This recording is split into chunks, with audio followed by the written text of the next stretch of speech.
Good morning, I'm Julian Reed, and welcome to Today in Parliament. Good morning, everyone. I'm Janae Noel Ferguson. Welcome to another show. Thanks so much for joining us again today.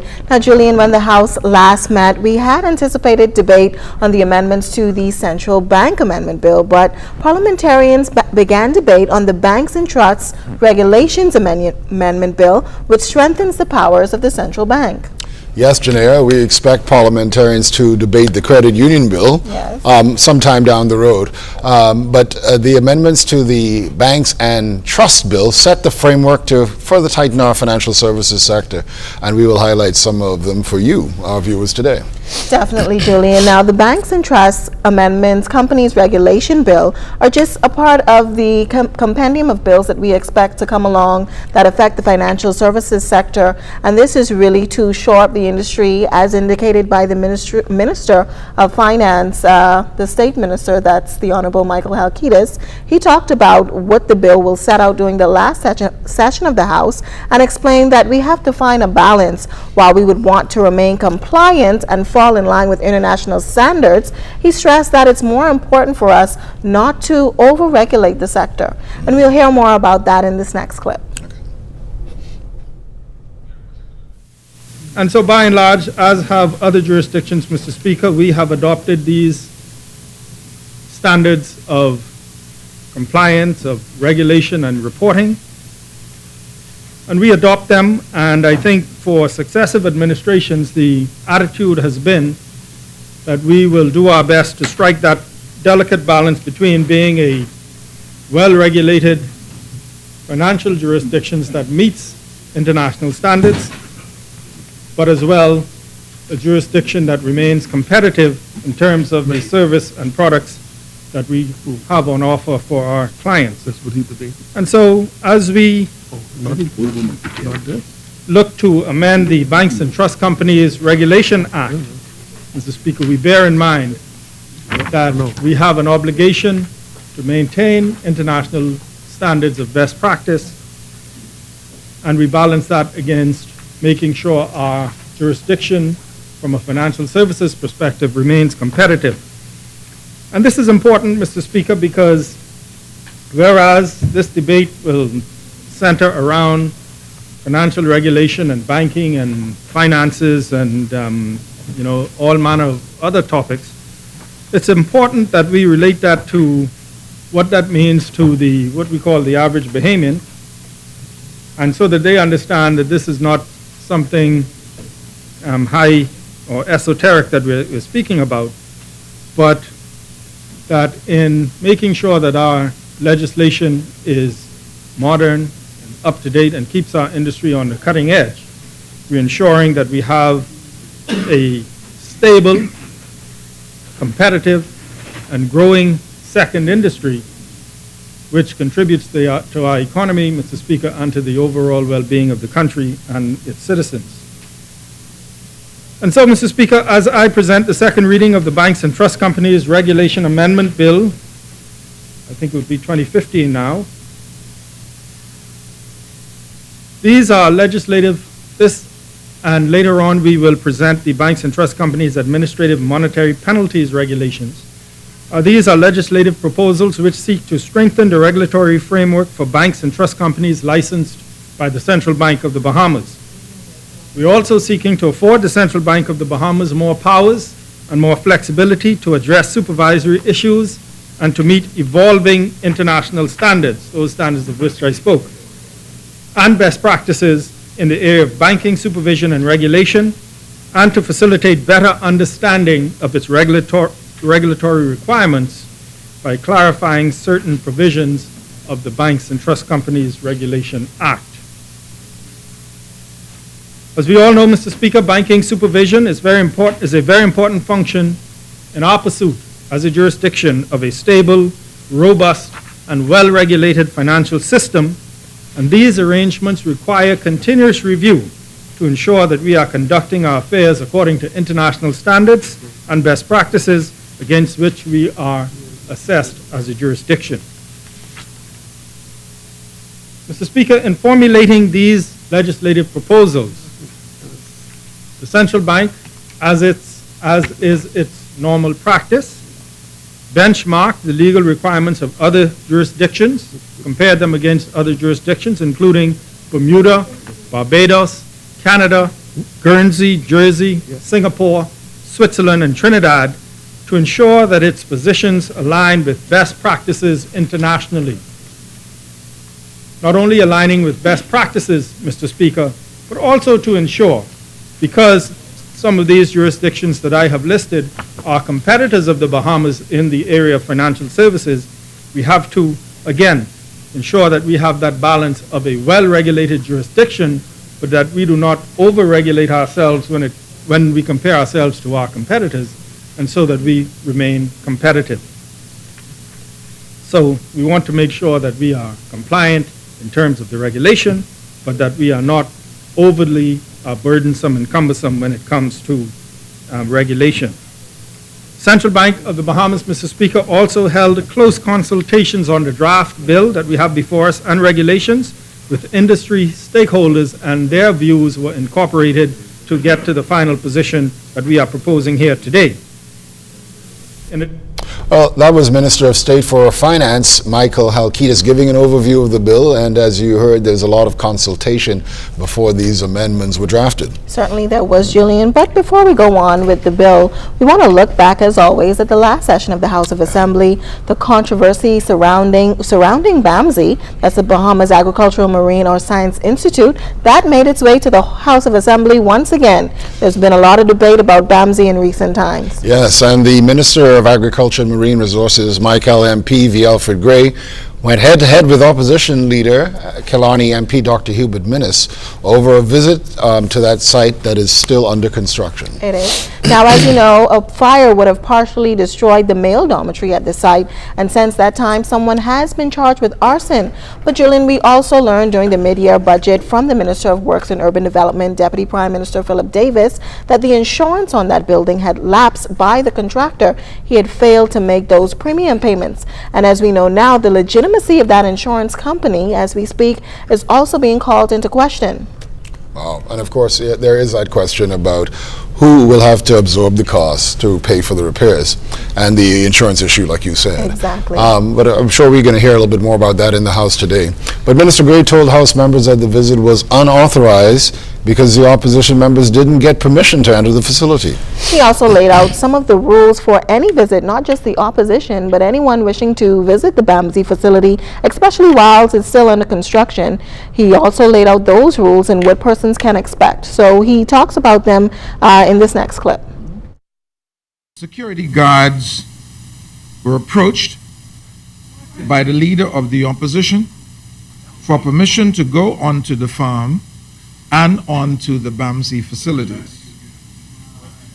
Such permission, Mr. Speaker, was refused by the guards, who advised him and his group that they needed proper authorization in order to access the property, which authorization they did not have.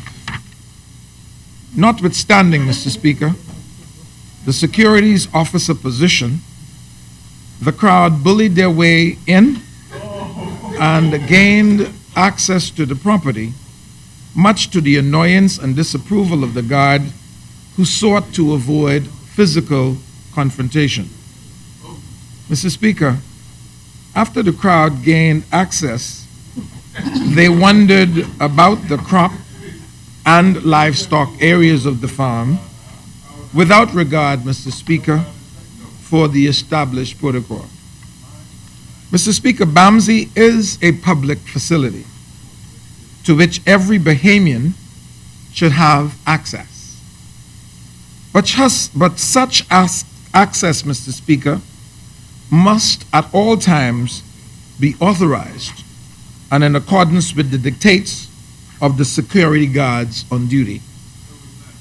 To do otherwise, Mr. Speaker, creates confusion, lawlessness, and worse still, Mr. Speaker, threatens the biosecurity and other food safety protocols, which protocols, Mr. Speaker, have been put in place to avoid contamination of any kind to the livestock or to the food crops on the farm.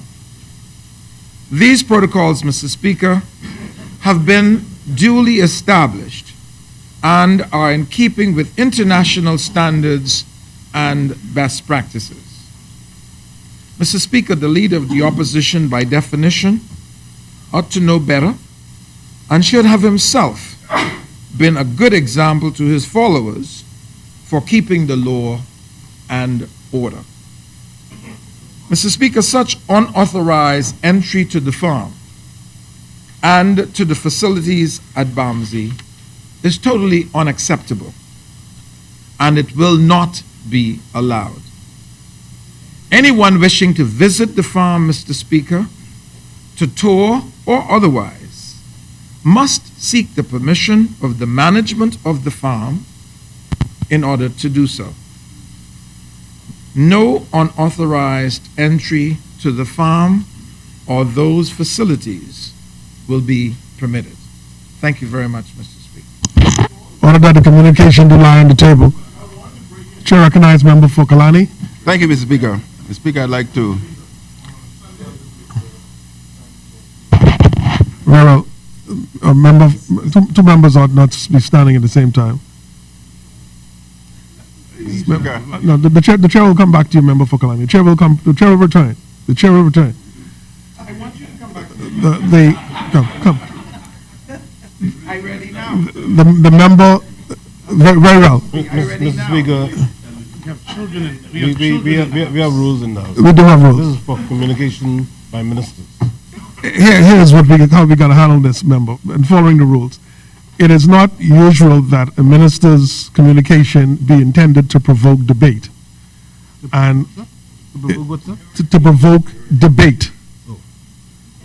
And clearly the communication did provoke debate. The chair will not allow debate, but it is usual for the chair to allow the member from the opposite side to respond with his version of the facts, and then we move on. But it wouldn't be a back and forth. Member for Bain and Grandstand. Because the facts only have one version. Students here. Right. So, no, we're not going to tolerate that kind of conversation from our seats or otherwise. So the chair will allow a member from the opposition who was present to indicate their point of view, and then we're going to move on. Well, you know, it's interesting, Janelle. The opposition leader said that there was no security at the site on the day of their visit. He also claimed that he and other supporters toured the site for well over an hour before they were asked to leave. He said that the agriculture minister didn't have the facts.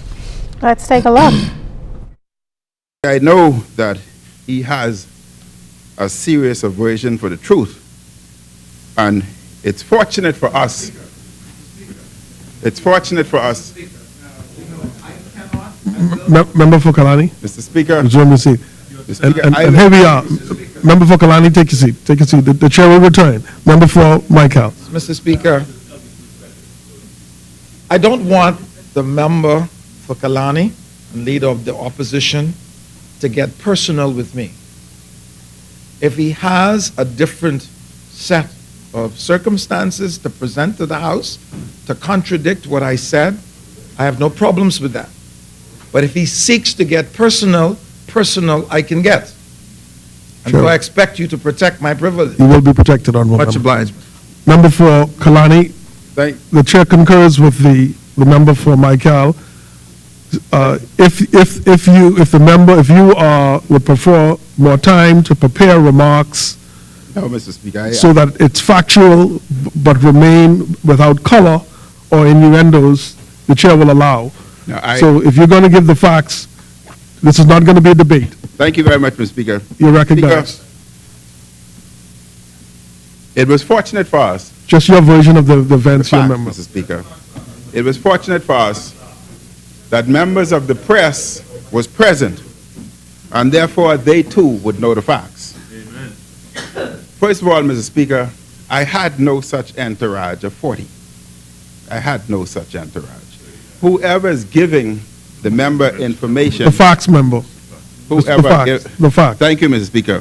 Mr. Speaker, we entered, my members of Parliament and myself and a few members or Androsians went to visit the Bamsey farm. The Speaker, I must say, the member spoke that security had been increased or beefed up. The facts of what we found, Mr. Speaker, the roadway entrance to Bamsey, there was no fence. It was open for all. We drove in. When we entered the site, Mr. Speaker, there was no security guard, no personnel within the site. The only individuals on the site were us. The site was totally unsecured, and anything could have been moved. We walked about the site ourselves and the press. We toured the site. We took pictures. We looked at the burnt building. We recognized that there were cracks within the building as a result of heat. And as a result of heat, Mr. Speaker, after completing the touring of the facilities, with not one security personnel in sight, spending an hour and a half on that site touring the respective buildings, not one security, but security has been beefed up. We subsequently walked or drove to the farm site, Mr. Speaker. There was no security there either. But the farm site, the roadway to the farm site had a gate. The gate was locked. The roadway to the site. On each adjacent side of the gate, Mr. Speaker, was at least 50 yards of open space to the left and 50 yards of open space to the right. What it meant is that no entry by vehicle. The roadway itself had a gate. Everything else was opened. We subsequently toured the site. But, Mr. Speaker, what I want to say, the member said security had tightened. If security had tightened in those facilities, he need to explain to us what tightened means. He also need to explain to us, Mr. Speaker, that he also said... Stick to the facts, Honorable Member. I stick it to the facts. Facts. Those are the facts, Mr. Speaker. We toured the site, and at no time was any security personnel. While leaving the site, 2.5 hours later, on exit of the site, a security personnel finally showed up. He did not identify himself. We identified ourselves, and we subsequently left the farm. I would ask the member to check his facts. Very well. Thank you, Honourable Member. Speaker, the press was there. Thank you, Honourable Member. And therefore, the Bahamas will have the truth, the whole truth. You made your point. You made your point. So help me God. You made your. Now, I'm sure that's not the last time we'll hear about this Bamsey issue, but Julian, during the last session of the House of Assembly, the Minister of Social Services and Urban Development, who's also the Yamacraw MP, Melanie Griffin, revealed to the House that the Bahamas had signed on to a number of United Nations protocols. Yes, Janera, there were the protocols of the United Nations Convention for Child Protection. That's right. The first dealing with violence against children, and the other dealing with sex crimes against children. That's right, Julian. We got a number of those child abuse cases during the mid-year budget. There were some 200 plus cases in New Providence alone about crimes against children, child abuse, neglect, that sort of thing, and that covered the past 6 months from July until December. We also got details from the Minister Griffin on what those protocols will include. She talks about them in this next clip. Mr. Speaker, I rise to make a communication with regard to the optional protocols to the Convention on the Rights of the Child. And Mr. Speaker, I'm delighted that we have the students here, whether by chance or by, God's grace, from the National School. The gate was locked or the gate wasn't locked? At Davis Street. as we indicate as a government, how we intend to strengthen what we do on behalf of the protection of children in our country now. Mr. Speaker, it was on the 20th of November 1989 that the United Nations General Assembly adopted and opened for signature the Convention on the Rights of the Child. The Bahamas became a signatory to the convention in October 1990. This convention sets a number of basic rights for children, and many of the articles were taken into consideration when the Child Protection Act 2007 was formulated. Mr. Speaker, 2 optional protocols to the convention were adopted by the United Nations General Assembly on the 25th of May 2000. And since then, the United Nations has pressed for all member states to become parties to these, which are as follows. Optional protocol number 1, optional protocol to the Convention on the Rights of the Child on the involvement of children in armed conflict. And 2, optional protocol to the Convention on the Rights of the Child on the sale of children, child prostitution, and child pornography. Mr. Speaker, the chief objective of the first protocol is to limit the use of children in armed conflict. It particularly aims to raise the minimum age for recruitment and actual participation in hostilities to 18 years of age. The chief objective of the second protocol is to provide protection against the sale of children, child prostitution, and child pornography.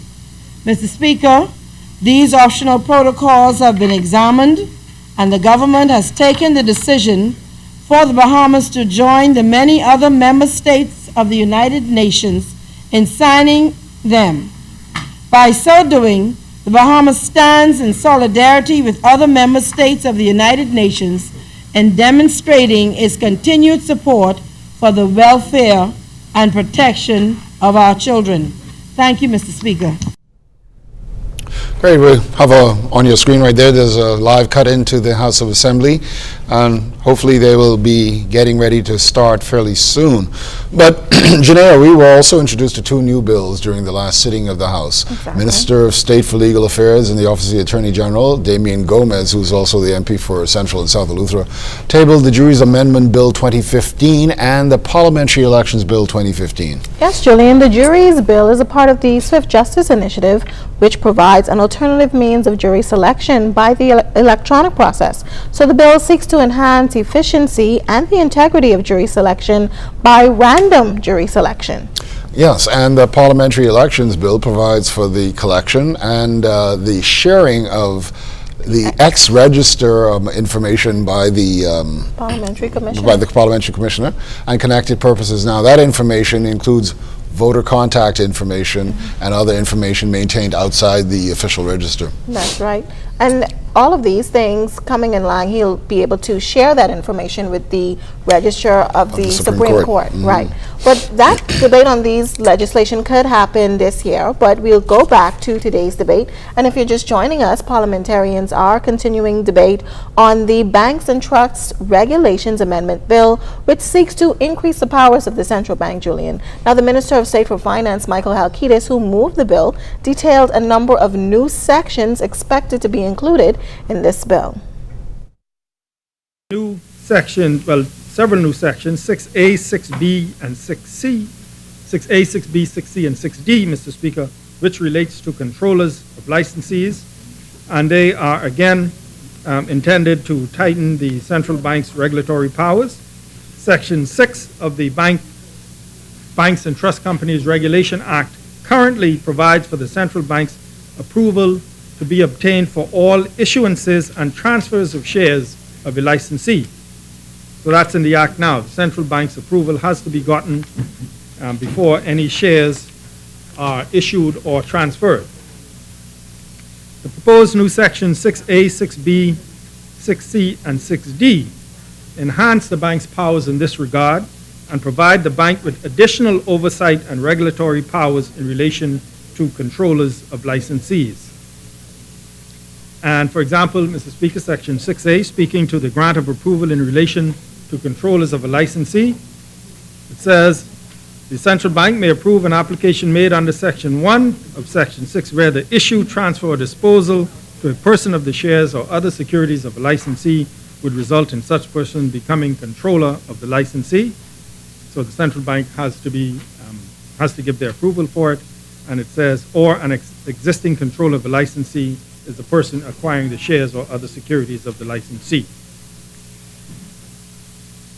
The bank shall, in approving an application made by a person pursuant to subsection 1 of Section 6, satisfy itself. So before any shares are transferred either to a new shareholder or to a new controller or to an existing controller, the bank shall satisfy itself that the person acquiring the shares or other securities of the licensee is a fit and proper person, and having regard to the likely influence of the person acquiring the shares, the licensee will or continue to conduct business prudently and to comply with the provisions of this Act. And C, Mr. Speaker, it is in the best interest of the financial system of the Bahamas to approve the application. So enhancing the powers of the central bank to ensure that any issuances of shares to a new controller or increase in shares to an existing controller, Mr. Speaker, that those persons are fit and proper, and that the affairs of the bank or trust company will continue to be conducted in a prudent manner, and the overall transaction is in the best interest of the financial system of the Bahamas. And so the proposed new Section 6A that I read, Mr. Speaker, will introduce a requirement for the central bank's prior approval to be obtained where a potential or existing shareholder wishes to enter into an arrangement that would result in him or her obtaining effective control of a licensee.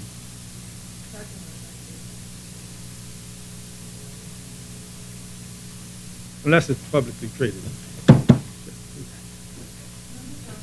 Yeah, no, BISX is a publicly traded company.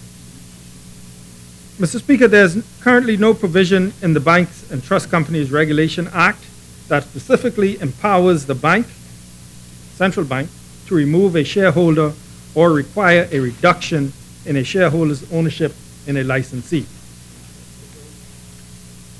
The proposed new provisions, Mr. Speaker, will firstly empower the central bank to issue a notice of objection to controllers of licensees, to direct the transfer or disposal of all or any of the shares or other securities in a licensee held by a person or associate of such person within such time, or subject to such conditions as the central bank considers appropriate. They will restrict the transfer or disposal of shares or other securities in a licensee, and they can also make such other direction as the central bank considers appropriate. Mr. Speaker, we are also seeking to introduce reporting requirements relating to the fitness and propriety of directors and senior managers of licensees. Tell you right now. Mr. Speaker, in 2012, the Bahamas underwent a financial sector assessment program, and they call an FSAP, which included a review of the Bahamas' compliance with the Basel core principles for effective. Well, House members are entering the House now. We take you to live proceedings at the of the House of Assembly, but tune back in at the 1 o'clock hour. Thank you so much for joining us today. Good morning. In the absence of our chaplain, let us together recite the Our Father prayer. Our Father, who art in heaven, hallowed be thy name. Thy kingdom come. Thy will be done on earth as it is in heaven. Give us this day our daily bread, and forgive us our trespasses, as we forgive those who trespass against us. And lead us not into temptation, but deliver us from evil. For thine is the kingdom, power, and the glory, forever and ever. Amen.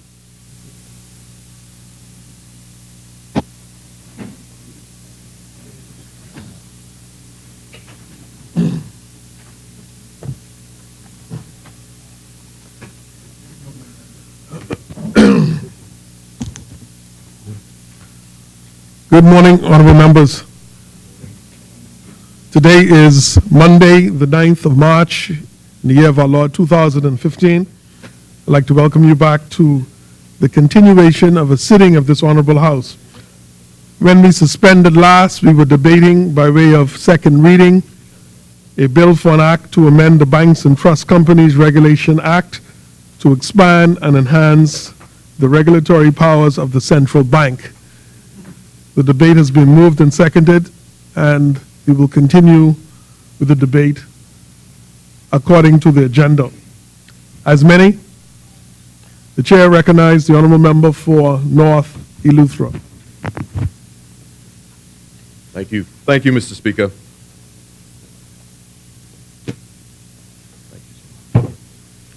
Mr. Speaker, I rise on behalf of the hardworking people of North Eleuthera and the Island of Freedom to make a contribution to the Banks and Trust Companies Regulation Amendment Bill, a bill for an act to amend the Banks and Trust Companies Regulation Act to expand and enhance the regulatory powers of the central bank. Mr. Speaker, with your leave, and if I can just take a brief moment, today is Commonwealth Day across the 53 independent member states, and the theme this year is A Young Commonwealth, which recognizes the capacity, contribution, and potential of young people. Mr. Speaker, Commonwealth Day was and is still one of my favorite school days, and I usually attend one or two assemblies of the schools in North Eleuthera. Unfortunately, haven't been here this morning and being invited to those assemblies. Well, I wanted to mention it. Unfortunately, I was not able to be with them, but I wish them well, and I know that they will have a great day, which is usually a fun time, and I hope that they've learned more about other Commonwealth nations, our common goals, and how we can work together to improve and make life better for each and every member state. Mr. Speaker, now on to the bill before us. It is noted that the amendment in which we debate will expand and enhance the regulatory powers of the central bank. Mr. Speaker, the bottom line is that it is important that we continue to make the necessary amendments, thus keeping the financial services sector competitive and desirable for international business communities, which as a result ensures that the sector meets international acceptable standards in its operations, particularly regarding securities and information sharing. Also, Mr. Speaker, it is important as we move forward that we provide additional modern legal instruments which are flexible and user-friendly and further facilitate establishing and conducting business from and within the Bahamas in the financial sector. Mr. Speaker, certainly if we look closely at the international banks here in the Bahamas and particularly in the Caribbean region, and those mostly of the Canadian banks in the area, it indicates that there's certainly some concern in the Caribbean region. Mr. Speaker, according to businessfinancialpost.com, in an article of November 4, 2014 titled, Scotiabank to slash 1,500 jobs, closed branches amid $451 million write-down. Mr. Speaker, this article explains that Scotiabank, as the title indicates, plans to cut some 1,500 jobs, with two-thirds of the job losses in Canada, and will close or downsize some 120 international branches, primarily in Mexico and the Caribbean. Mr. Speaker, the article further noted that while some of the issues do appear to be specific to Scotia, the charges highlight ongoing concerns that the market has towards the Canadian bank's operations and growth outlook. Mr. Speaker, also, what seems to coincide with this article was another one, RBC exits wealth management in the Caribbean, layoffs expected. This article was published by the Canadian Press on November 21st, 2014, and can be found at www.ctvnews.ca. Mr. Speaker, the article explains that the decision by Royal Bank, and this is a direct quote, the decision by Royal Bank to exit its wealth management business in the Caribbean may be another sign that the Canadian banks are cutting their losses in the region and cleaning house, end of quote. Speaker, when we consider the history of these banks in the region, we note that they, particularly in the Caribbean, outside of the Bahamas, but also here, have had a long history.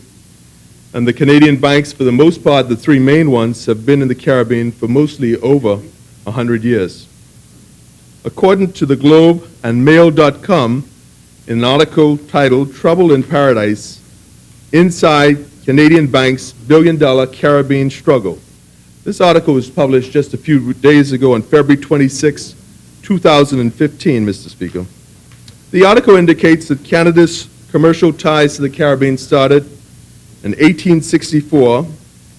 The group at that time was founded by Merchants Bank in Halifax and financed trade to the British-owned Isles in the Antilles, whereas ships would leave Canada packed with timber and flour and returned home with what we would expect: sugar, rum, and cotton. Scotiabank, on the other hand, Mr. Speaker, first opened its branch in Jamaica in 1889. The Royal Bank of Canada began its operations in 1882, and CIBC set up its first branch in the region in Barbados and Jamaica in 1920, Mr. Speaker. From that time until recent times, by 2008, the three main Canadian banks that I've listed had $42 billion in assets across the English Caribbean, some 2.5% of their combined total assets, but surprisingly, and should be surprisingly to us, more than 4 times those held by the 40 locally owned banks. That's a sad indication. With such a dominant footprint, RBC, Scotiabank, and CIBC hardly had to spend to build brand awareness. And yes, Mr. Speaker, as you guessed it, they could easily milk money just by being here. And in my opinion, that's pretty much what they did. For example, in 2007, CIBC, First Caribbean, made $256 million in US dollars, contributing 7% of the bank's total profit. That comes from that article.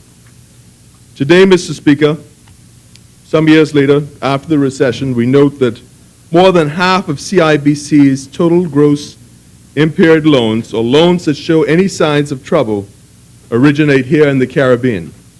On the other hand, at Scotiabank, the equivalent share is some 35%. And as for RBC, Mr. Speaker, 11% of the Caribbean lending portfolio is impaired versus only 0.33%, 1/3 of its equivalent Canadian business. So in Canada, 0.33% of the loans impaired, and in the Bahamas, or in the Caribbean, 11%. Mr. Speaker, combined, these three main Canadian banks have written off more than $1 billion in the region since the recession. Mr. Speaker, sadly, while some of the banks are considering closing some of its branches as indicated above in those articles, in an effort to trim back and increase profit margins, in my opinion, the poor and the working class are feeling the brunt of their increased fees. Mr. Speaker, if you follow social media over the last few weeks, you will note that there's been a lot of postings and a lot of comments throughout the feeds on Facebook and other social media sites of the high banking fees here in the Bahamas. There was one in particular that I seen just a few days ago, and it's been shared and commented on in many cases throughout social media, and it said in direct quotes, Mr. Speaker, "Greedy banks, $5.38 to cash your own check at your bank is wrong." And wrong was in capital letters, Mr. Speaker. Greedy banks, $5.38 to cash your own check at your own bank is very wrong. Mr. Speaker, others went on to talk about the increase in service fees at the bank, such as transactions at the teller, in some cases, in many cases, $2 plus VAT. And other fees that increased checking account fees of $12.50 at some banks and at others as high as $15 a month. Sadly, Mr. Speaker, many went on to talk about one that disturbs me, the fee of charging $2 or $3 for accounts that fall below available balance of $500. Mr. Speaker, this is just not right. And while it might not seem to be like a lot of money to us, we have to think about those the fees affect. Mr. Speaker, the fees, especially those with penalties, if your accounts fall below the available balance of $500, affects the poor, the people who don't have, and the people who certainly can't afford to pay these fees. The reality, Mr. Speaker, the banking fees are affecting the poor more than they are persons that can afford to keep a higher balance on their accounts. And sadly, Mr. Speaker, on top of all of this, the poor who is struggling to pay all these fees is now having to pay an extra fee, an extra tax, the value-added tax, on everything that they do purchase or use. I found it humorous, but very sad. When I was in Eleuthera just a few weeks ago, I seen an older gentleman the other day, and he said he was thankful that he didn't have to pay a tax or a fee on the air he breathes. That's a reality, but a very sad reality. Mr. Speaker, I wonder when we announce these new taxes, such as we did in this House, for value-added tax, and when we are aware of the ridiculous fees that banks are charging, if we actually think of the poor, if we think of the Bahamians, the working class, and those who have to work hard to provide for their families only to be taxed more. It's not right, Mr. Speaker. Every time we speak in this House, we continue to talk about how we want to help the poor, how we want to lift them up, how we want to wipe every tear away, and help the hard-working Bahamian, and how we believe in the Bahamas and believe in Bahamians. Yet, on the other hand, all these fees and all these extra taxes are hurting them more than we seem to realize. And for the most part, Mr. Speaker, the general public is looking at us and laughing and thinking it as a joke. Mr. Speaker, I find it most disturbing, as noted, that these fees that the banks charge in value-added tax is regressive, and it hurts the poor more than it does the rich. Whereas regressive tax tend to benefit the wealthy and punish the poor. For example, Mr. Speaker, someone making $1 million a year, if you only spend 10% of your income, so you only tax 10%. Persons, on the other hand, making $100,000 a year that spends $40,000 or 40% of their income is actually only taxed 40%. However, Mr. Speaker, when we think of the poor man, the person that's only making $15,000, $10,000 or $20,000 a year, and if they spend all of it supporting their kids, the reality is, yes, they're taxed 100% of their income. And sadly, the other day, we had a member in the House that said, well, if you don't want to pay the taxes, you just don't have to buy anything. That's a very sad connection, Mr. Speaker, noting that we actually have to pay tax on food and water. And in order to survive, we have to buy food, and the people have to buy food and water. So you have to buy, and you have to be taxed because you have to buy in order to survive. And Mr. Speaker, these same people that we're taxing, they're taxed on everything they buy, and the banks, they're taxed again with these extra fees because their bank accounts, the sad reality in most cases, are certainly below $500. On the other hand, Mr. Speaker, when we consider the profits of these banks, that's when it gets alarming. According to the Canadian press in an article, RBC exits wealth management in the Caribbean, layoffs expected. This was an article published on November 21st, 2014, that looked at the profits of these banks, and it's found at www.ctvnews.ca. Mr. Speaker, direct quote, RBC's profit, despite the sale of its Jamaican banking division at a loss, was nearly $2.4 billion in the quarter that ended July 31st last year. Their profits of $2.4 billion, including a record $285 million at wealth management, which was up 22% from the year earlier. These are the banks that are charging our people and our poor people all these extra fees, making a profit in that one quarter, $2.4 billion, and making records an up of 22% from the year earlier. Mr. Speaker, if we really were thinking about the poor and the working class and concerned of these increases in their banking fees that affect them, in order to make sure that they can qualify for loans, and in order to make sure they don't default on their mortgages and they actually can pay them, we would consider lowering the rate of VAT or no VAT at all on basic necessities such as groceries, and I've said this before and I'll continue to say it, such as groceries, clothing, water, and electrical bills. And as a result, we'll charge more on luxury items or non-essential items. However, that's not the case, Mr. Speaker. The sad reality, that's not the case. VAT is actually charged here in the Bahamas on bread basket items, on food items, on electricity, on water, and fruits and vegetables, and items that every citizen needs and must have to survive.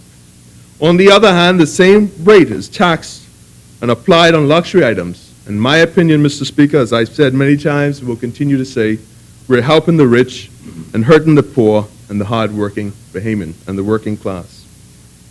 Mr. Speaker, as it relates to the bill and the amendments before us, we see inserts and additional clauses into the Principal Act to allow for a group of persons in certain circumstances to apply to the bank for pre-approval of the proposed business directs and banks to consider the fitness of persons to hold particular positions, provides criteria for the use by the bank in determining such fitness, and empowers the bank to refuse a licensee or its approval where it is believed that the business is not carried out or would not be carried out by a fit and proper person. Now, Mr. Speaker, when I seen that amendment there, that noted the fit and proper person and how the banks would have to consider that and deny them if they're not fit and proper, I thought about it and I said, this seems so tricky.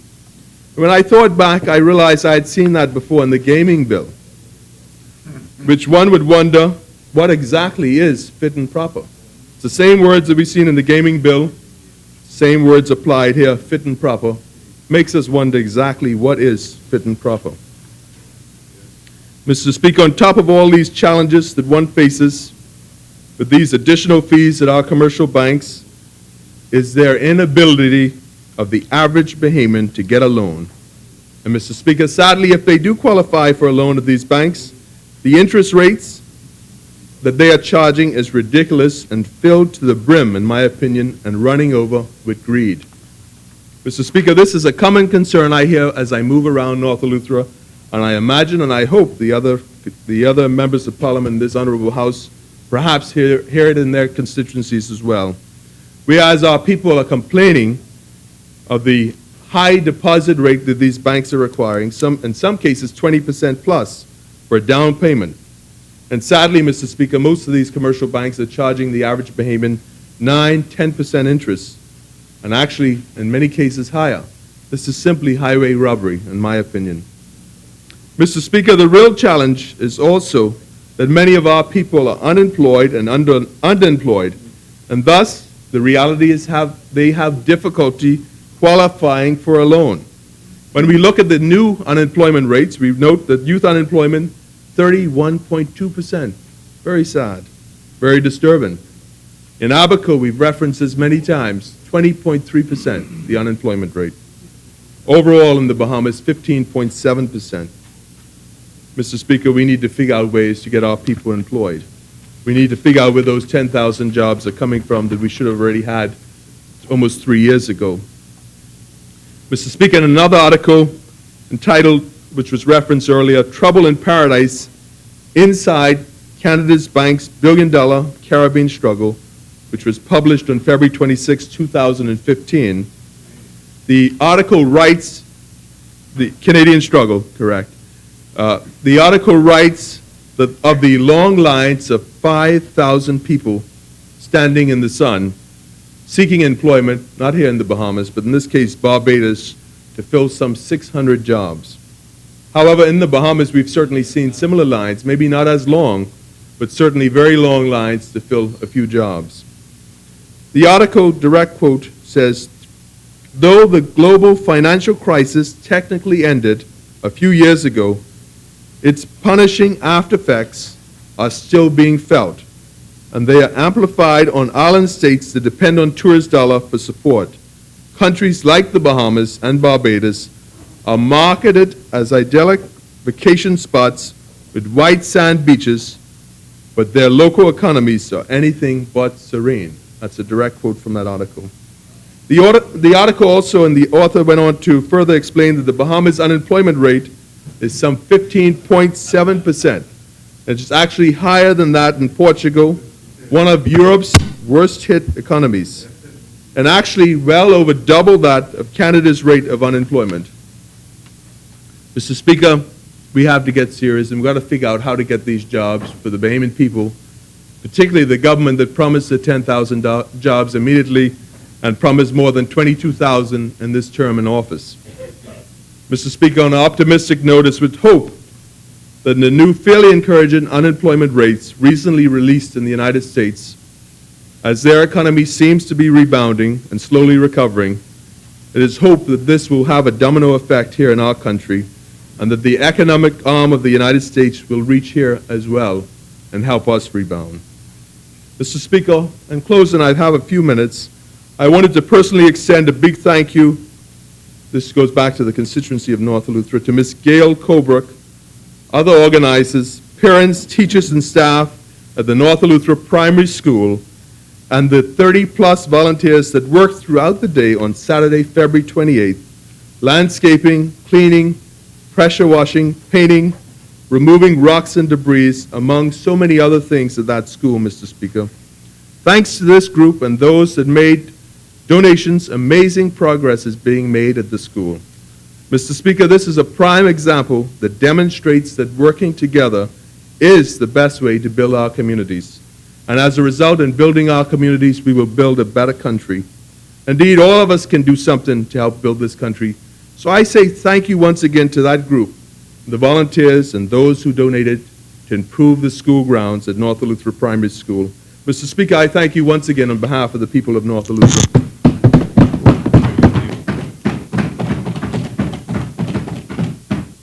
Thank you, Honourable Member. As many? The Chair recognizes Honourable Member for Pinewood. Thank you, Mr. Speaker.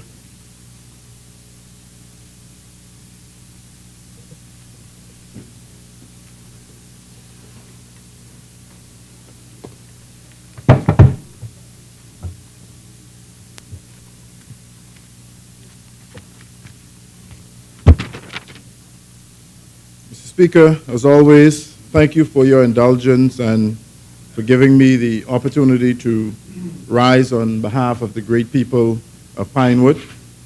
Mr. Speaker, before I get into the details of this bill, I'd like to take a couple of minutes to update my constituents on the stormwater management project, which was approved by Cabinet last year, and the project designed to deal with water and sewage in the Pinewood constituency. Mr. Speaker, since receiving the approval to pursue a solution to a long-standing and vexing issue in our community, the government of the Bahamas, through the Ministry of Works and Urban Development and the consultants who conducted the feasibility study, has been working diligently to complete the design and layout of the stormwater management system. Mr. Speaker, as of today, much progress has been made on a very complicated issue. Specifically, Mr. Speaker, the preliminary design with associated costing will be presented to the government within the next week or thereabouts. Efforts are completed to acquire some of the property necessary for the drainage program, and a submission is currently before the Cabinet for approval in this regard, and I foresee no issue with this being approved in short order. Mr. Speaker, work is currently being carried out to deal with additional properties which are located along the route of the new drainage system. Mr. Speaker, we are very pleased with the progress being made on this particular project, and we look forward to providing the people of Pinewood with a solution to an age-old problem. Mr. Speaker, just to put this into context, while I was going through my campaign in 2011 and 2012, one of the major issues that people brought to light was this drainage problem. And I was asked on countless occasions whether or not this is something that I would be prepared to undertake. And in fact, Mr. Speaker, there were some constituents who said to me, if you agree to solve the drainage problem, I would vote for you. And, and Mr. Speaker, this was an age-old problem that some good representatives prior to me was not able to completely solve. So I stayed away from it. In fact, I told people that this is something that I'm not going to even consider, because I know it would have been a difficult task, and I would have been telling people something that was not true. But, Mr. Speaker, during the floods of, it was 2014, going through that constituency and seeing the level of devastation that was taking place as a result of those heavy rains, it made me understand that the psychology of people, the quality of life of constituents in Pinewood was severely impacted by this issue that has been in existence for quite a number of years. In fact, from the beginning of that development, this was an issue. And it made me very interested in looking at solutions that could possibly solve this problem. All of the indicators prior to me looking at this issue, and prior to the government, this current government looking at this issue, gave us a price tag to solve that problem of around $20 million with a very sophisticated pumping system. And we contacted a company. In fact, it was fortunate during that time the company was actually doing some work in the Bahamas. And we asked them to take a look at this problem for us. And the first conversation we had with the principal of this company, he said, you have to understand the philosophy of drainage. Water flows downhill. Create your downhill, create your downhill, and you will solve the drainage problem. And downhill doesn't necessarily mean having a very expensive, sophisticated pumping system. And through a combination of swales and other mechanisms, we were able to come up with a program that we believe will help to solve this problem. And we're very excited, Mr. Speaker, that the cost of this would be significantly less than what was projected before. So, Mr. Speaker, I will continue to work with the member from Cat Island, Rumkey, and San Salvador, who's also the Minister of Works and Urban Development, to ensure that this solution gets to the people of Pinewood, a much-needed solution to improve their quality of life. Mr. Speaker, there was another issue that affects more than 700 homes in Pinewood who, during the initial stages of that development, had to do with the water and sewage aspect of the infrastructure. And, Mr. Speaker, I'd like to provide some history so that I can put into context what this project truly means for the people of Pinewood. And, Mr. Speaker, I'll get to the bill, man. I'm here to not only contribute to the bill, but also to update my constituents on the activities that their member of parliament is participating in. I know some members may not appreciate the work that you have to do on behalf of your constituents. I'm not one of them, Mr. Speaker, through you, to the member for Central Grand Bahama. Mr. Speaker, on May 25th, 1972, an agreement was signed by the government of the Bahamas, represented by the Minister of Works and the President of Pinewood Gardens Limited, providing the terms and conditions under which the subdivision known as Pinewood Gardens was approved. Mr. Speaker, water mains were required and specification for these were detailed in Annex C of this agreement. And at the time, the use of septic tanks was not considered acceptable for handling liquid waste. On the 5th of April 1983, a letter was issued from the Ministry of Works to Arawak Homes Limited, the developers of Pinewood Gardens, advising that all utilities had to be installed before lots could be sold, and the utilities now included full sewage as the policy on this had changed. The letter covered phase 1 of the development that comprised 2,126 lots in total. In later communications, Mr. Speaker, in 1983, mention is made of phases A, B, and C, which are presumably subsections of phase 1. And on the 14th of September 1983, Arawak Homes Limited was granted a waiver to employ an engineer to design the water and sewage systems and a contractor to install the systems in accordance with the terms and conditions outlined in the waiver agreement. Mr. Speaker, in 1983, the Water and Sewage Corporation estimated it would cost approximately $6 million to install the water and sewage systems needed to serve all of phase 1. Mr. Speaker, being a very large development, the infrastructure for Pinewood Gardens was installed in phases, and the water and sewage mains were tested and put to use one section at a time. And over time, the water and sewage installations began to lag behind the construction of homes, and eventually homes were built and occupied before water and sewage services were available. Mr. Speaker, the formal handover of the water and sewage infrastructure was complicated by this, and the corporation's takeover became a haphazard affair. The installation and operation of the water and sewage system has had a particularly difficult record, and up to the present, some section of the sewage system were never considered built to acceptable standards or operated properly, and consequently have not been taken over. Mr. Speaker, the Water and Sewage Corporation has, at its own cost, had to assist in keeping the treatment plant and disposal wells in operation, and this situation continues up to the present. Sewage wastes are untreated and go directly down a deep well disposal.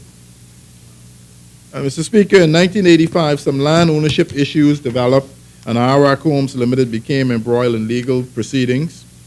These did not relate to the area known as Phase B, where lots were being sold, though there were no utilities in place at all. This situation was formally reported to the Ministry of Works by the Director of Physical Planning on the 25th of August, 1988. And at a subsequent meeting, it was decided that BEC and Batelco would service the entire area and charge lot owners on a prorated basis as they applied for connections. This approach was not feasible to the Water and Sewage Corporation because of the high cost of providing water and sewage infrastructure and a lack of working capital to do as BEC and Batelco proposed. And Mr. Speaker, at the same meeting, it was emphasized that by the corporation that because of the proposed high-density population of Phase B and the high water table in the area, that liquid waste disposed by septic tanks was not a feasible proposition. In all, there are some 774 lots in an area of just over 100 acres, and existing septic tanks were known to be flooded after periods of heavy rainfall. Mr. Speaker, the Water and Sewage Corporation was instructed to provide a cost estimate for the installation of potable water system, a central sewage system, and a treatment plant for Phase B. The cost estimate provided in November 1988 was some $4.5 million. The funding required was not forthcoming, and the additional reports were soon received that new houses were being built in Phase B, relying on the use of septic tanks and private wells. Mr. Speaker, because many of the lots were sold many years ago for prices ranging from $3,500 to $3,900, Arawak Homes Limited said it was not financially feasible for them to install the necessary sewage system, and they requested a waiver on the need for sewage. Member, how much longer you? I'm getting to the end of this now, Mr. Speaker. It's a bit of a stretch, member. Yes. Mr. Speaker, on your instructions, I'll bring that section to a close by saying that the government is currently finalizing a project that will deal with this particular issue, and we hope to be in a position very shortly to communicate to the residents of Pinewood that this problem that has been in existence for many years, like the other problem that has been in existence for many years, will be resolved very shortly. Mr. Speaker, turning my attention now to the bill at hand. Mr. Speaker, it was very interesting to listen to the member from North Eleuthero's contribution on this bill. And in fact, Mr. Speaker, the member went into great detail about the performance of the Canadian commercial banks in Canada as well as in the Caribbean. And Mr. Speaker, I find it extremely interesting that the member appeared to be making a case for why things are so bad in the financial services industry, particularly the commercial banking industry. No, but prior to that, Mr. Speaker, the member made reference to all of the troubles. He used statistics on the performance of the commercial banks in terms of their loan loss provisioning and the write-offs. In fact, one particular statistics the member, Mr. Speaker, the member pointed out the provisioning made by the commercial banks in the Caribbean as well as in Canada, highlighting the fact that the Caribbean accounted for 11% of the default loans in the portfolio of the commercial banks. And, Mr. Speaker, the Bahamas is no exception. You know, we know how difficult things are. We can trace the root of this problem to factors outside of our control. So when the member makes the case that generally things are bad in the sector, through you, Mr. Speaker, I'd like to ask the member, why is there an exception taking to our domestic Bank of the Bahamas? That's a rhetorical question. Rhetorical, Mr. Speaker. Rhetorical. The member said a rhetorical question. Ask the question is rhetorical. I did not mention The member that. yield. The chair recognizes the member for North. I did not mention that in my speech. In fact, during the debate, I continued to say that these banks that were operating here in the Bahamas were greedy, and I continued to say that throughout it, referencing that they made in one quarter, $2.4 billion profit. Yeah, now he's saying something different. I did not reference Bank of the Bahamas in my contribution. I don't know which member he was listening to. Thank you, Mr. Speaker. Thank you, honorable member. Mr. Member for Speaker, that's Pinewood. not the point I was trying to make. That's not the point I was trying to make. I never said feel sorry for the banks. We know that the tactics of some of the banks leave a lot to be desired. We know that the fees are, in many instances, unreasonable. We know that. And I agree with that. But in general terms, the conditions under which individuals that got loans from many of these banks are not favorable in terms of the performance. And the question that I asked, Mr. Speaker, related to if generally the banking sector is going through a difficult period, despite the profits they make with loan loss provisions. Generally, why is there an exception taken by members opposite The Bank of the Bahamas. That's the question. That's the point I'm trying to make. Members organize rallies and walks and march on Bank of the Bahamas because the government in its infinite wisdom moved to protect the interests of Bahamian shareholders of Bank of the Bahamas by taking the loan that were provisioned off of the books, the toxic loans off of the books, and putting them in a company that would protect the interests of the shareholders of that bank. Why was that such a bad thing when generally the banking sector is under siege? That's the question I had, Mr. Speaker. And, Mr. Speaker, as the rhetoric continues about our management of the economy, we sometimes arrive at positions and opinions in a vacuum.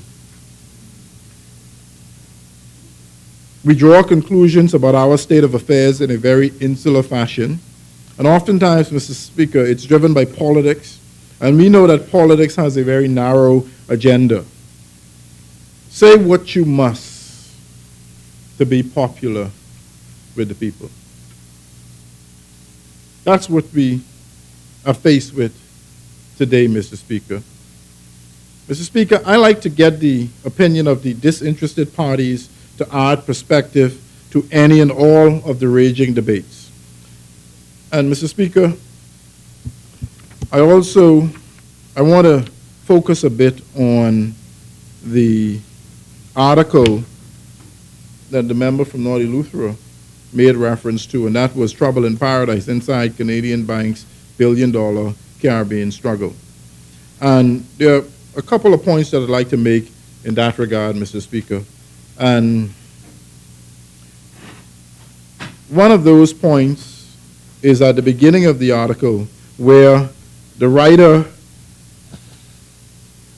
made mention of the 5,000 plus people that lined up at Sandals, a Caribbean hotel chain which has a division in the Bahamas, at a job fair. And this was held in Barbados.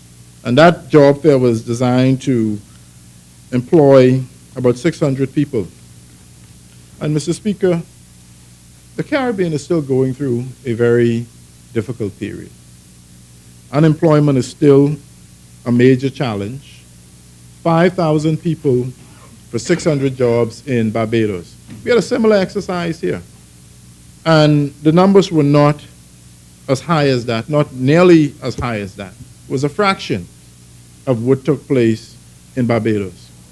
But, Mr. Speaker, it is a symptom of the challenges we're facing in getting the economy back where it needs to go. Mr. Speaker, all of the work that has been done by this administration in that regard has to be commended. We talk about tax reform. We've been talking about tax reform since the beginning of time, for as long as I could remember. As long as I could remember being in public life, whether it was through business or through the chamber or any other entity I was involved in. One of the issues that we always had to deal with was tax reform.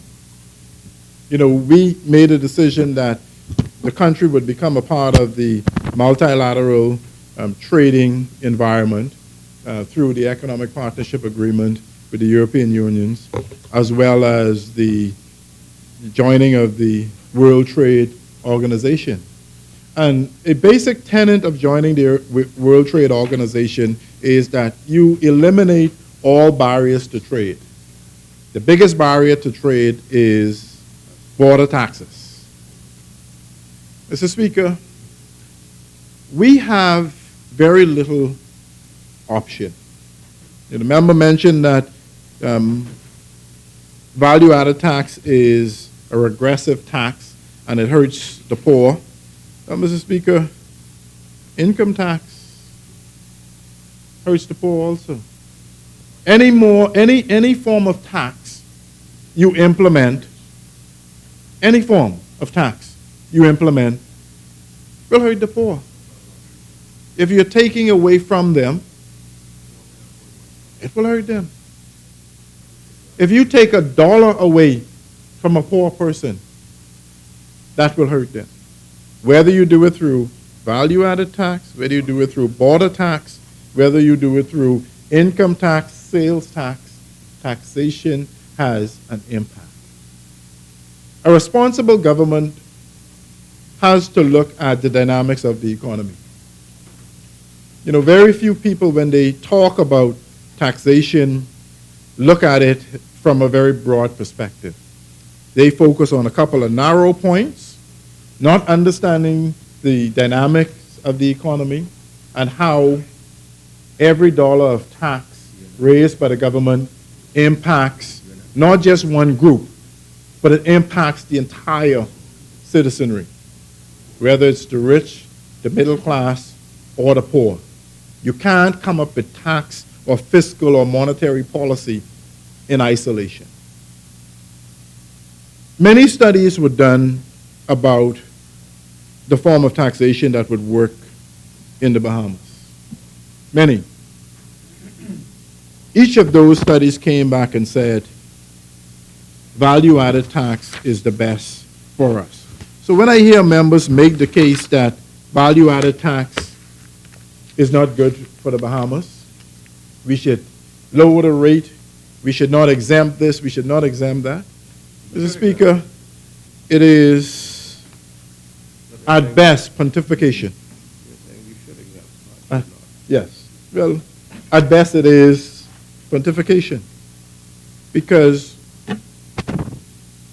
when an individual can make a case for income tax, when the experts have said that income tax would not work in the Bahamas, it would not be the optimum, would not maximize or optimize the positive results we would get from taxation on the economy and on people's lives.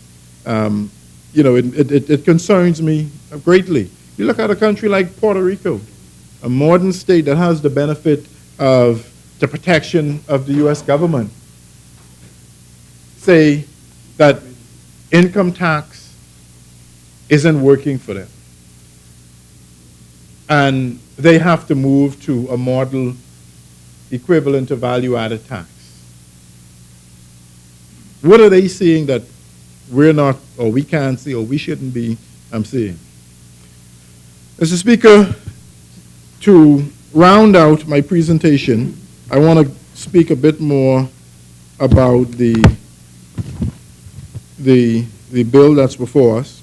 Mr. Speaker, Douglas Flint, HSBC Group Chairman, claimed in a speech at a City Week event in London that the industry needs to embed the right ethics and culture if it is to rebuild trust with the community it serves.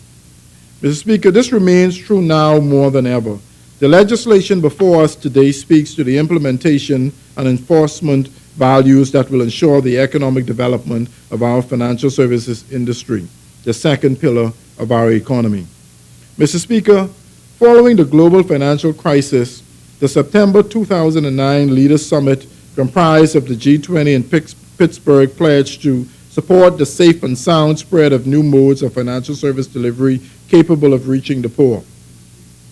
There is a social responsibility to ensuring that the financial services providers understand the repercussions for non-compliance with central bank regulations. Mr. Speaker, the role of compliance in the financial services sector is central to increasing investment opportunities in our country. The regulations and infrastructure that is proposed before us today is crucial to our mandate at the Bahamas Investment Authority and our performance. A stable financial culture with supporting legislation and regulations attracts business and investments to our country, and more business creates more jobs and more opportunities for the Bahamian people. Mr. Speaker, the development of a culture in the industry geared towards the enhancement of our services base while securing our compliance with international best practices is crucial to the future stability of our economy. This endeavor is important to ensure financial stability over time, but also to ensure the trust in our financial system. This legislation calls for the production of an improved financial culture and behavior amongst our service provider. It extends to identifying the wrongdoers and ensuring reasonable justice for contraventions.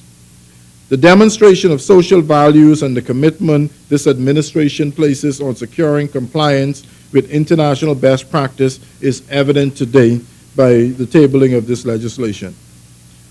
This legislation seeks to ensure that we, as a financial and corporate services jurisdiction, provide the requisite infrastructure for sustainable growth and development. Mr. Speaker, innovation is at the forefront of the drive towards economic growth and stability. Implementing a suitable regulatory framework for non-compliance with central bank regulations sends a clear message to the global markets and the public that the Bahamas is on the move. We as the policymakers are guiding this evolution. We are eliminating those who want to subvert the system and secure compliance. This legislation speaks to remaining savvy to stay ahead of the game through the identification of specific offenses and the classification of the same. Mr. Speaker, in conclusion, I'd like to say what we're doing here today is a part of our modernization process, our modernization agenda. When you look at everything that this government has done in terms of legalizing the gaming industry, in terms of reforming our tax structure, in terms of rebuilding our economy through strong foreign direct investment, indicates that this government is surgically focused on modernizing the country that we call our home, the Commonwealth of the Bahamas. Mr. Speaker, Pinewood supports this bill. Thank you, Honourable Member. As many, Chair recognizes Honourable Member for Fox Hill. Thank you, Mr. Speaker. In rising to support this amendment, the Banks and Trust Companies Regulation Amendment Bill, I'd like to speak for a few minutes about the question of our financial services sector and the reputation which that sector has around the world. And secondly, I wanted to talk about some of the issues that were raised prior to my speaking in the debate about the banking practices in the Bahamas, how we ought to consider them, the context in which many of these practices take place, and what we ought to do about them if there is in fact anything that we can do. My understanding about the place we are today in this sector is that we made a public policy decision back in the year 2000 to accommodate ourselves to the end of the financial services sector as we knew it. In fact, some people had pronounced that bank secrecy had gone out of the window and a new era was heralded of accountability and transparency in the banking sector as a means of protecting the ability of the country to continue to have a financial services sector which would be able to employ the many thousands of Bahamians who make an excellent living in this sector. Notwithstanding that decision made in 2000 and the accompanying legal and regulatory changes, we have seen a shrinking of the sector in the country. And many Bahamians who found themselves making a good living in the sector no longer do so. it appears that every time we turn around, there is a new assault from outside the country on the financial services sector and its ability to continue to provide the services that it does for people who have wealth that they want to manage. As foreign minister, and at one time as Minister for International Trade, I've made the case around the world that there is still a reason for privacy and the protection of one's privacy as it relates to your wealth. And the Bahamas offers the ability to have a well-regulated jurisdiction without criminal monies for those people who want to protect their privacy and their wealth and at the same time have it well managed. And that's what we continue to offer to the world. So I believe it is fair to say that a bill such as this, an amending statute, is being passed today and must be seen in the context of our seeking to ensure that best practices obtain in the sector, that the international standards which are broadly accepted around the world for the banking sector are embraced and find themselves in the legislation which we utilize to protect the integrity and good standing of the sector in the Commonwealth of the Bahamas. It has been a very difficult time for the sector and a difficult time for Bahamians to accept these intrusions from the outside. But all of the policymakers thus far have accepted that there is a balancing act that has to be accepted and that on balance, this is the better way to go. Mr. Speaker, Clause 6 of the bill says the following: the Principal Act is amended by the insertion immediately after Section 3C of the following new sections. And I want to read a couple of lines. Firstly, new Section 3D, where it says, a group of persons may, where the group proposes to form a company for the purpose of carrying on a banking business or a trust business, make application to the central bank for an intimation as to whether or not the company will be authorized to carry on such business upon its incorporation. And then it goes on to determine how a person is fit and proper.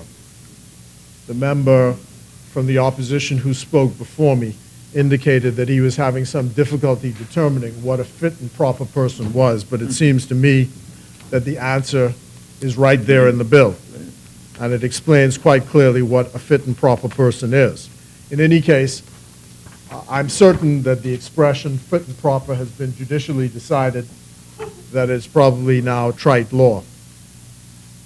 But it says the central bank shall, in determining for the purposes of this act whether a person is a fit and proper person, have regard to all the circumstances, including such person's honesty, integrity, and reputation, competence and capability, financial soundness, and previous disciplinary record and general compliance history, including whether the central bank or any other domestic regulatory authority or a supervisory authority has previously imposed a disciplinary sanction on such a person. So that seems to say quite clearly what fit and proper means. What I hope is that this definition, fit and proper, and this procedure does not mean that it will become more difficult for Bahamians to form a bank in the Bahamas. That is a complaint which many people who have accumulated wealth in the Bahamas want to go into the banking business, but find, they say, that there are too many hoops through which they have to jump in order to qualify to start a bank in the Bahamas as Bahamians. And this becomes important because we have a history post-1967 of promoting a policy in the Bahamas that says economic empowerment is important for ordinary Bahamians, that having won the political battle of majority rule, it was important to empower Bahamians across the economy so that Bahamians would, who had previously been poor and dispossessed, would be able to seize the commanding heights of our economy. And this is something which has eluded government after government. The last administration under the Right Honorable Member for Centerville tried to implement a number of programs which would provide venture capital for Bahamians to get into business. Following that, there were some attempts by the administration prior to us, and this time again, we have a venture capital fund which is available for people who want to go into business. The member who spoke from the opposition before talked about the unemployment rate and how it adversely affects young people, and that it is somewhere around 30% for people under the age of 35, or for young people. And so capital accumulation, the ability to have a bank, the ability to lend to others, to be able to venture into new enterprises becomes all part of the whole cloth of how we grow the economy and how we provide employment for the people of the Bahamas. Entrepreneurship is a great part of that. I was representing our country at an economic seminar in Doha last year. And one of the issues they raised was the same question of youth unemployment in their region, in the Middle East. And they said that by the year 2050, that they would have to produce 50 million jobs to be able to deal with the unemployment in their region. Now, our region doesn't have the same numbers, 50 million new jobs in order to keep up with the growth of their population and to deal with the employment problem. But here's the interesting bit for me, from a policy point of view. And they said they had come to the conclusion that the old model of someone graduating from school or from university and then going to a business and finding a job was essentially out the window and had become passé. And that they had discovered that the only way they would be able to cope with the demand for jobs was through entrepreneurship, meaning people would have to work for themselves. And the question is, how are you going to get the capital to do that? We've had an example within the last week here where some of the web shop owners announced that they will be providing grants for entrepreneurs. And I thought that this was a laudatory effort on their part.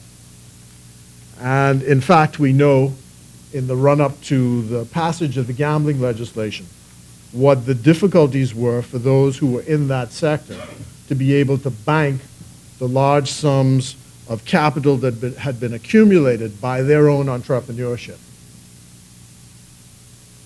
And the question is, now that they have these large sums of capital accumulated, would this group, or would these group of people who have these large sums of money, would they be able to apply to our central bank under these provisions and meet the fit and proper test to be able to form a bank which would be able to do some of the things that they are now doing as volunteers through a Bahamian bank. And we've been trying at this for a long time, because you have to remember the People's Penny Savings Bank, when those men back in the 1950s had the same idea of weaning themselves off the status quo and being able to get capital and start up the bank and make it successful. Today, by dint of the government's purchase of the bank, we own the Bank of the Bahamas. And, you know, all the criticism of the Bank of the Bahamas about its loans and the loan provisioning and all the rest of it. But I'm told by those people who know about this sort of thing, said the one thing you can say about the Bank of the Bahamas was that it was the one bank in the country that actually tried to help Bahamian entrepreneurs. The one bank. And I was really quite interested in the article which the member read, because it's been circulated, I think, widely amongst us.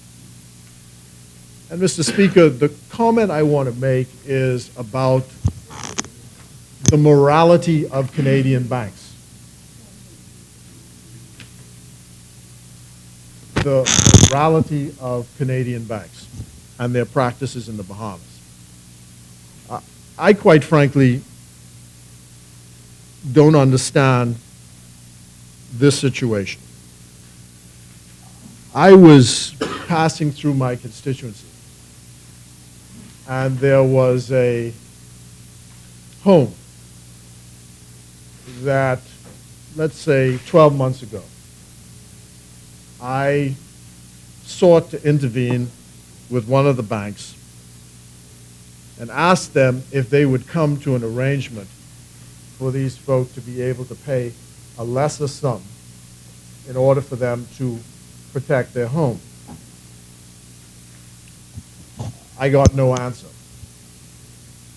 But when I went through the neighborhood sometime later, I found that the people were out of their home, and there was grass growing up around the home, and it was clear that the home was in the position of being vandalized. And here's the question about the morality or the ethics of it. So I wrote the bank, and I said a couple of things. First of all, the bank never loses. Never mind all this stuff you hear about provisioning and all the rest of it. The interest continues to accumulate. It never stops. And you have to pay it off. And they make you pay it off to the bitter end. So if you strike a bargain with them, and I mean, I guess the morality is clear. You agreed to pay the interest rate, but circumstances obtain, and sometimes you look at changing the agreement that you made. And I don't see anything wrong with being able to go and renegotiate a position if you find yourself into a problem. And particularly from this point of view, Mr. Speaker, there was an era in this country when all of the banks, without exception, pushed credit like they were pouring water out of a spigot. For every description, there was an era prior to 2008 when that's what they did. Now, the credit officers were given certain targets that they had to meet, and they went out and met those targets. And after 2008, there's a crash, and a couple of consequences flowed. One is suddenly the credit officers, who were Bahamian, were being blamed for pushing too much credit, saying they're the ones who caused the problems for the banks by pushing too much credit, when in fact the quotas were set for them. Then the banks themselves accepted no moral responsibility for pushing credit on people. You know, there was a time when I remember, I just come back from law school, there was a time when a bank, they were in the business of competing with, they were trying to establish a beachhead here for credit. Yeah, so they sent me a pre-approved $20,000 limit for a new credit card. Just send it to me in the mail. Said, just sign here, send it back to us. You have $20,000 unsecured. Do whatever you want with a new credit card. Fortunately, I threw it in the garbage tin. But that's what was happening. Now, when people got into problems, because of that, they accepted the bank that advertised these generous terms, accepted no moral responsibility for pushing credit on people. And that becomes important because it seems to me it forms part of another part of the equation, which is this, that if you accept that you have some moral responsibility for pushing credit out on people, you should also accept some responsibility for renegotiating the deal after the thing goes bad. Because after all, both parties were guilty. The one who accepted the generous credit, and you for pushing it out on them. That's what I think is the moral argument. And so I think whether it is on consumer loans or whether it's dealing with mortgages, the banks, in my view, have a moral obligation to settle these matters with people and to take a haircut if it's necessary, because they never lose.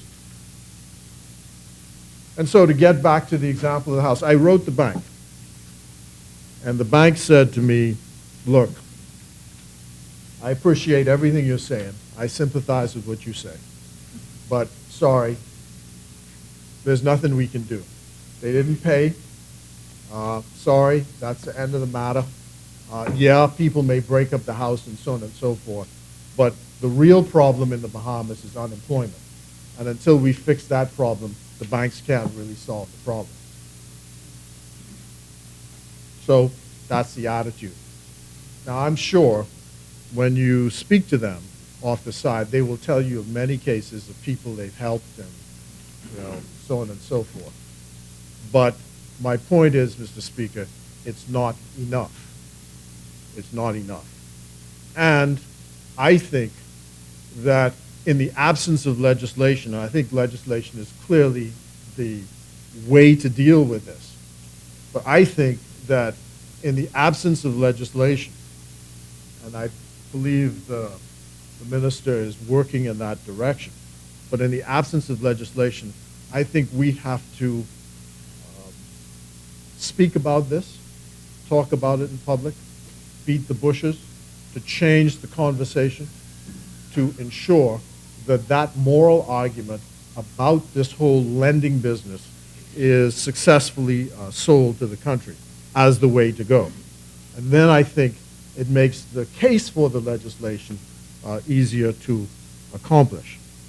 And certainly on behalf of those constituents who are in Fox Hill, who are in that issue, in that problem. I mean, there was a new subdivision in my area where people borrowed twice, borrowed the down payment and borrowed the principal. They did that, a whole subdivision. And the banks found nothing wrong with that. They must have known that people were taking on two loans. And anyone, I mean, you just have to read the Bible. Because when the crisis started in 2008, I was in here. And I said, I went to Evensong one night, and they just happened to pull out this passage from Genesis where Joseph was asked to interpret Pharaoh's dream. And Pharaoh's dream clearly was about the 7 years of plenty and the seven lean years. So what that tells you is that life is a cycle. So the banks must have known, everybody must know, that it's not always going to be good. So the deal must have contemplated that at some point there was going to be a problem. And you should be able to renegotiate the deal. So I hope that this provision does not make it more difficult for Bahamians who want to go into the banking business and help to accumulate capital, to go into venture capital, to lend to businesses so that entrepreneurs can get a start, and all within the context of proper standards and best practices, and making sure that the reputation of our banking sector is intact.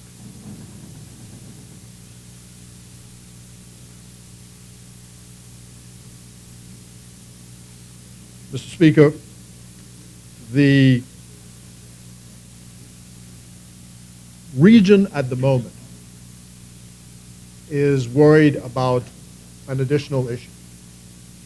And that issue was raised by the Prime Minister of Antigua and Barbuda, who talked about what he understands is a new push from outside the region to say that this is not, that our local banks are not banks that international banks want to do business with. And so the correspondent relationships are being jeopardized. Now, what that means, as I understand it, is if you are a local bank, Bahamian Bank, Guyanese Bank, Trinidadian Bank, in order for your checks to clear across borders, you have to have a correspondent relationship with a bank outside the country. And many banks have been using, many of these international banks, overseas banks, have been using the fact of these new rules and regulations to say that our jurisdictions aren't well managed and aren't well regulated. And so, therefore, they no longer want to have correspondent relationships with these banks. You can imagine if this happens with Bahamian banks. That means that you can no longer do business overseas. That means your work is crippled. And so an ad hoc group was put together of representatives of countries at the most recent CARICOM meeting, chaired by the Right Honorable Member for Centerville, to deal with this issue prospectively, to see what, if any, impacts there are possible in the Bahamas. I'm told that the argument is more subtle than at first blush. What they're arguing is not that the jurisdictions aren't well regulated. They're arguing that the cost of those banks overseas having to monitor our jurisdictions to make sure that we are regulated is so high that the cost of business is too high for them to continue. And on the basis of that, they no longer want to continue the relationship. Whatever the reason, if this is something which is coming down the road, this is something which we must be conscious of and try to do our best to protect our banks from any losses. Finally, Mr. Speaker, I want to say a bit about again, going back to this article about Canadian banks and whether they're going to withdraw and whether they're going to close down and so on and so forth. I'll use this example. During the debate on value-added tax, there was a particular merchant who said that if value-added tax became part of the law of the Bahamas, he would shut down his businesses and just, I guess, go on the beach. And I said that if he shut down those businesses, I would leave my job as Minister of Foreign Affairs and go into the business he was in, because I was sure there was going to be a vacuum. You know, nature abhors a vacuum, and the money possibilities would be so infinite that I'm sure even I could make a success out of it. Now, at the end of the day, of course, I see he most recently said he accepts that the law is the law and business is going along as usual, and I'm sure he's making ample profits in his business. So what I say is those who believe that the Canadian banks will leave, if they leave, well, you know, there'll be some dislocations, but I'm sure there'll be opportunities for others to come and fill the vacuum. So I wouldn't consider that a threat, nor would I consider that something for us to worry about as a practical possibility. The fact is, this jurisdiction makes good money for these banks, and this temporary trough is not going to cause them to withdraw and go anywhere. Not for a minute, not for a day, not for a month, not for a year, not even for an hour. They won't do it. This is a profitable business for these banks. As to the member's comment about taxes, you have to guard against a couple of things, Mr. Speaker. When I was in law school, they said parliamentarians should never draft bills on the floor of Parliament. Leave that to draftsmen. And similarly, I would argue that in terms of tax structures and tax policy, parliamentarians should not try to design tax policy on the floor of Parliament. But, put your ideas in the mix and let's come out on balance with what is better by advice from the experts. Because I can immediately say, given the suggestion he made about putting luxury taxes, well, first of all, it seems to me administratively expensive and complicated. So that's the first issue. But secondly, I am certain that those adherents to his political party along the strip here at Bay Street would be howling to the rafters if if this government, on the advice of the official opposition, said we must put luxury taxes. Imagine that. These fellas here wouldn't be able to sell their gold watches because the F&M says put luxury taxes. The same F&M now, who when they were in office had duty-free. Remember, they came up with duty-free, saying that this was a way to get tourists to buy more goods on Bay Street. So, I don't know. I see. I understand. So I only send that flag up. I only send that flag up. When you start applying luxury taxes, the group that supports you will be howling from the rafters, and I only send you fair warning. Mr. Speaker, I support the bill.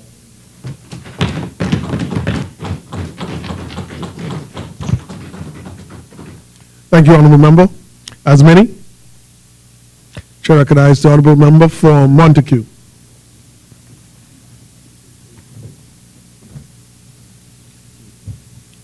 Thank you, Mr. Speaker.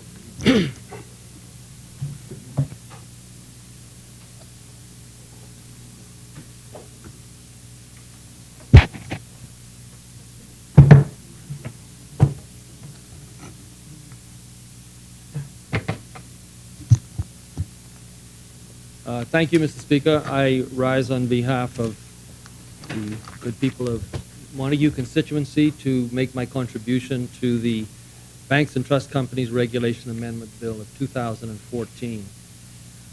Before getting to my comments with regard to the bill itself, I wanted to make reference to the statement which was made in this House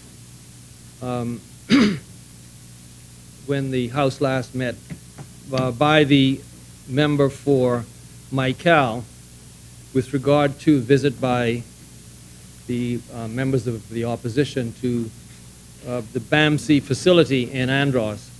Member for Montague, just want to caution you about that. You want to try to maintain as much relevance as possible. The member for Pinewood was not relevant to some degree, but he was allowed some latitude because he was not provocative. But if you're going to be provocative and irrelevant, that's going to cause some issue. Well, you'll have to determine, Mr. Speaker, whether I'm being provocative, but I just feel that it is something which needs to be touched on because I don't think that any member really should come to this House and make a statement which was totally wrong. And I would have expected by this point in time the member would have made some effort to address the statement and correct it, because clearly it was wrong, and he was obviously misled in the information which had been provided to him, and I really would have thought that he would try and correct those statements. The chair will allow that, but going further with respect to that, this is not the place or time to do that in this debate. Well, Mr. Speaker, you're giving, as you referenced, a great deal of latitude to the member for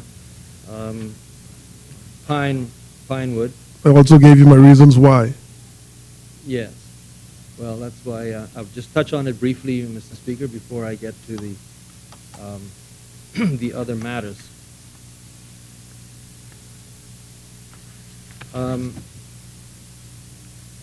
So, Mr. Speaker, when it is said that we arrived at the facility and were refused entrance by a guard,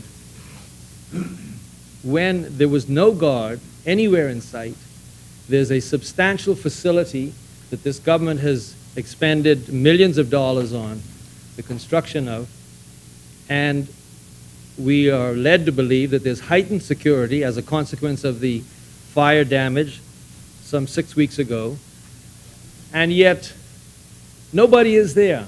No one is in sight. There are 5 men working on one of the buildings on a Sunday, and that is the absolute extent of it. We then go to visit the agricultural section. No one in sight. There's no one there. So the statement to the effect that we were confronted by a security person is totally inaccurate and wrong. And I really would have thought that Very wrong. Very wrong. the member for Mycal would wish to correct that sort of statement. Because it leaves the impression that we on this side bullied our way in and made a scene of ourselves. We did nothing of the sort. We announced when we arrived. The policeman that was on duty at the airport, he knew exactly where we were going. And there was certainly no confrontation whatsoever with any security person at that facility. Monica, you made your point. The chair would prefer you to move on. The chair would prefer that you move on. Member for Mycal, I'd rather you not interject if you can. No, the chair would really like to move on with this.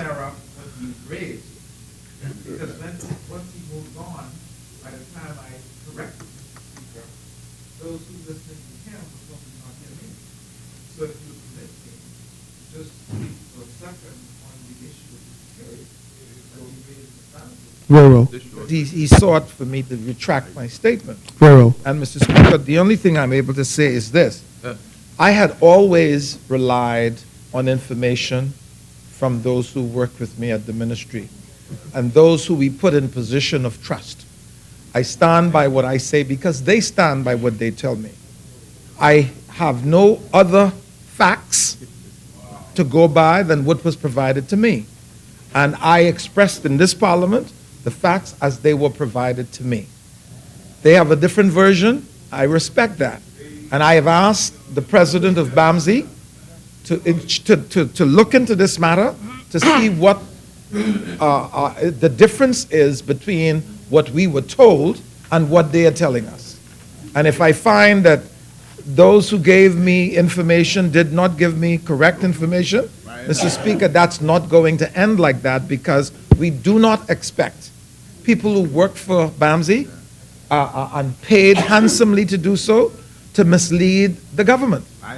And so I stand by what I say until I find reason to change it. And if I do find that reason, Mr. Speaker, I can assure this Parliament I will give it as is provided at the time. Thank you, Honourable Member. And he'll apologize.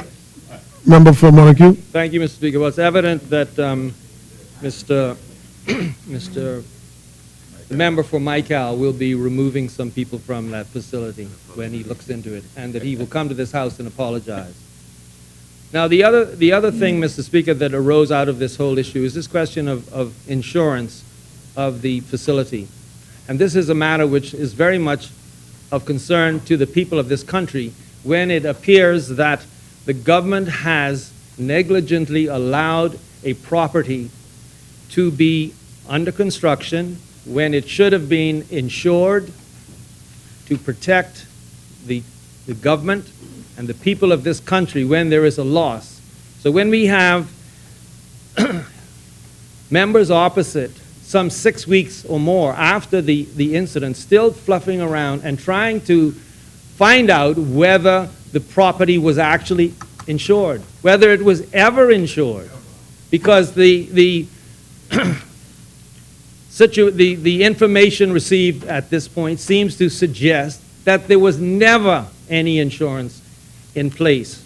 And that is a very serious concern to the country when they realize that this government has been that negligent to allow this to happen.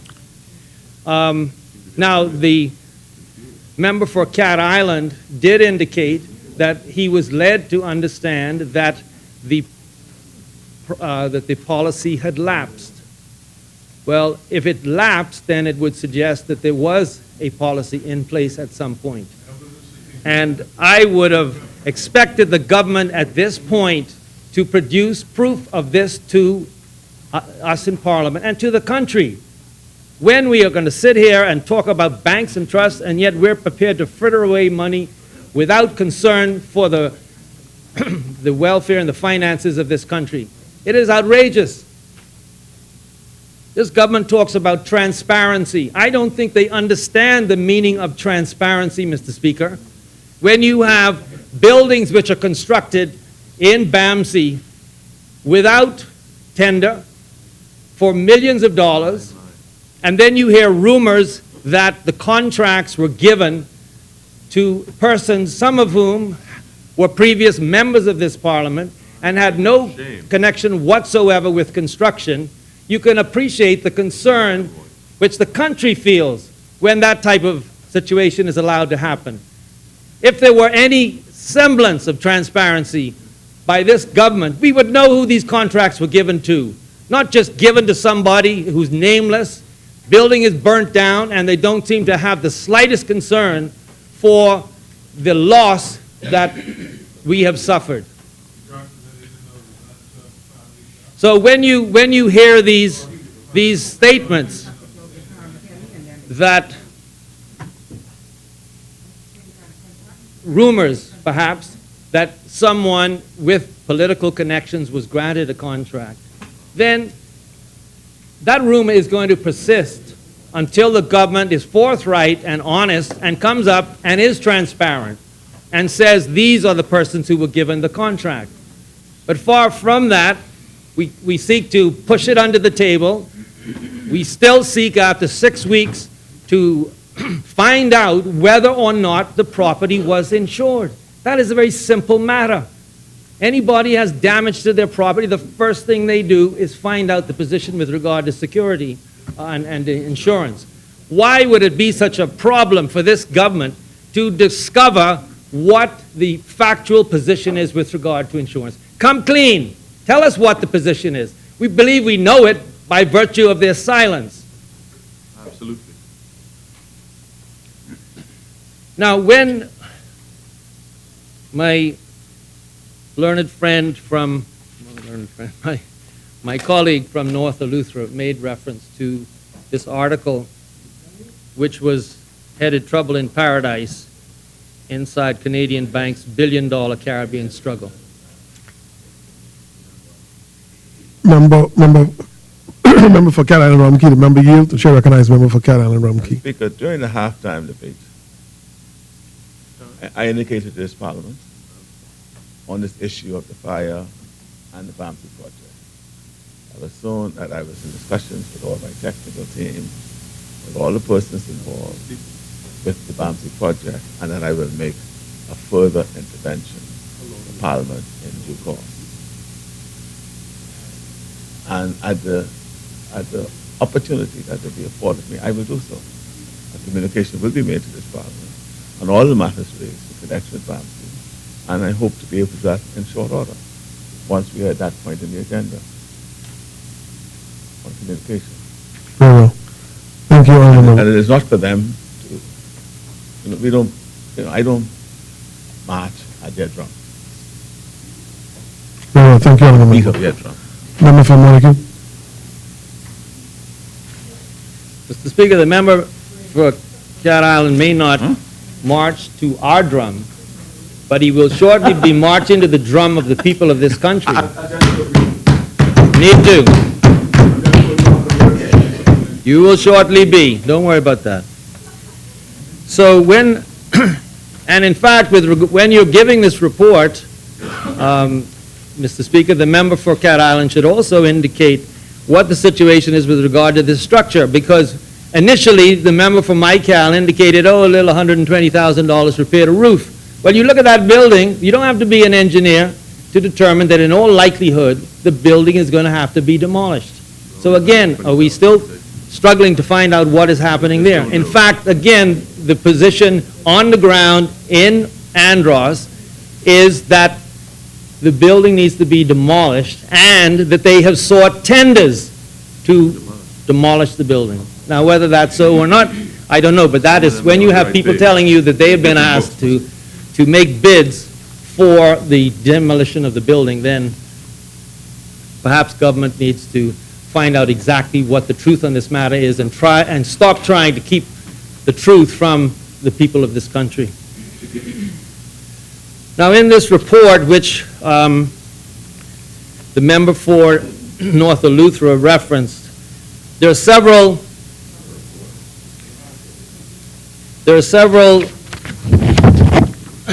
comments with regard to the banking industry as it relates to the Canadian banks in the Bahamas, although the article covers generally the countries of the Caribbean.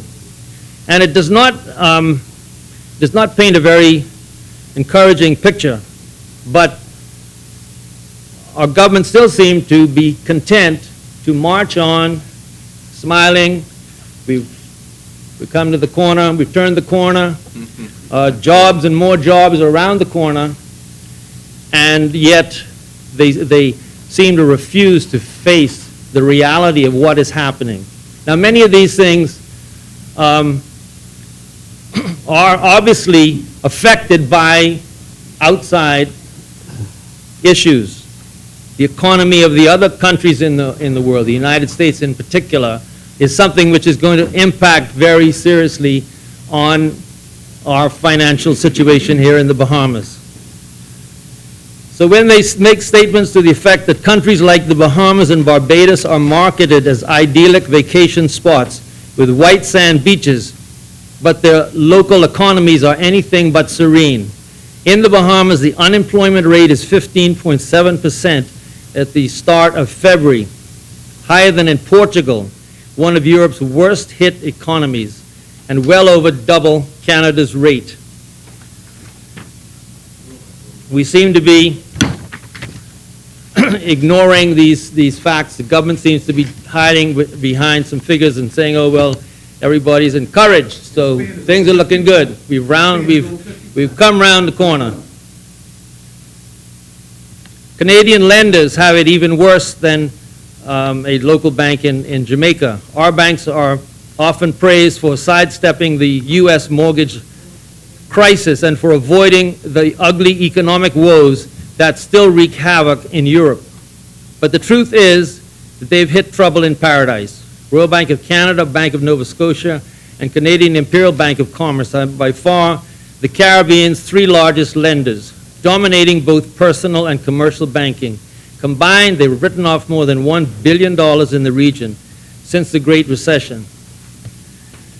Now, members opposite seem to have concern that, oh, you see the financial problems that these Canadian banks have had, and yet you don't seem to think that some of that problem may be the reason for what's happening with Bank of Bahamas, and you don't give Bank of Bahamas a break.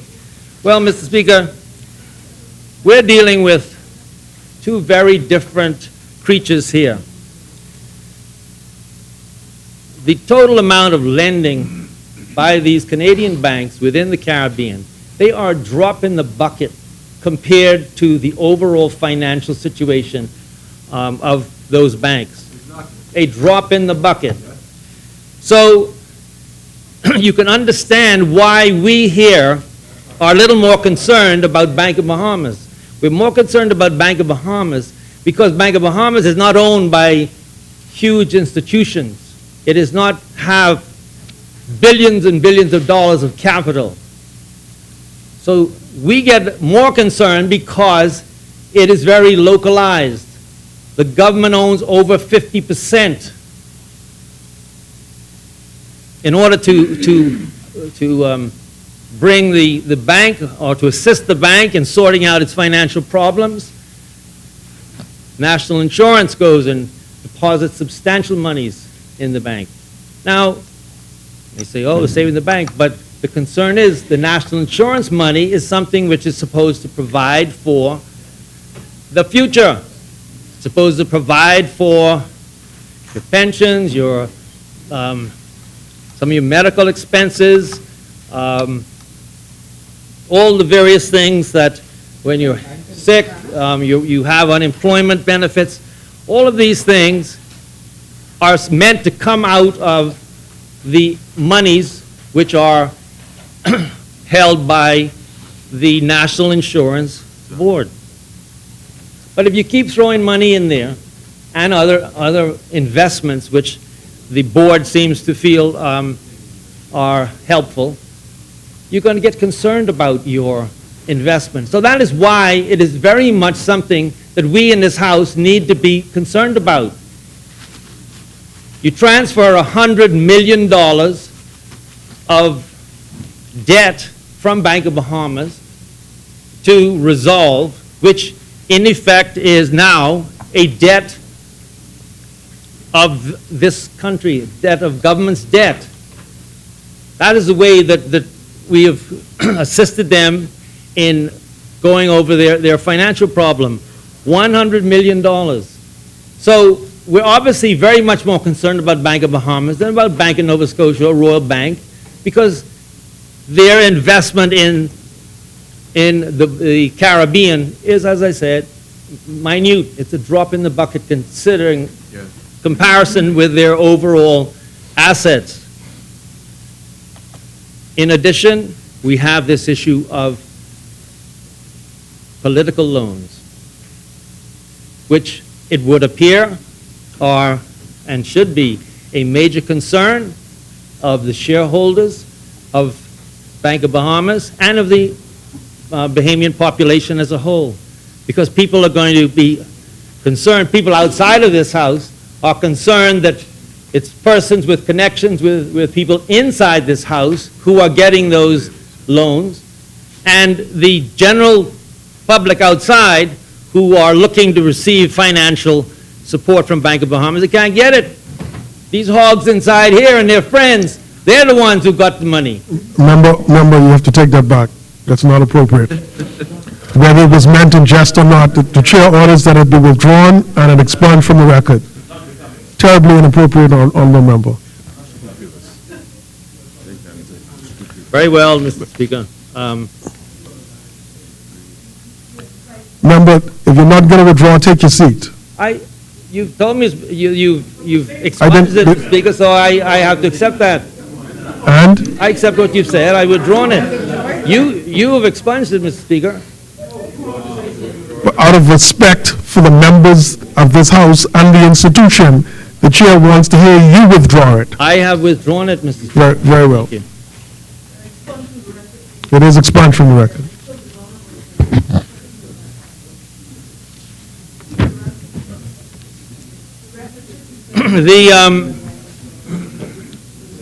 The article, so, Mr. Speaker, as I was saying, that is the reason why we are particularly, not only people in this House, everybody outside of this House is concerned about the financial state of Bank of Bahamas. Member for Monkey, there's a member stands. Member, your purpose? Yes, sir. Just on a point of order, and that the record would reflect. Member for Carmichael. 300 years after the Middle Passage, right? 46 years after majority rule, the brutality and hatred perpetrated on people of African descent in this nation. There's no way in 2015 we could let a member, nothing to do with race, color, or class here, a decent member of his intellect come into a place like this and call anyone in here a hog. He owes the Bahamian people and this parliament an apology. That's absolute nonsense. I mean, I know him personally. I cannot believe that. I cannot believe that. I can't believe he said that. I cannot believe it. Nonsense, man.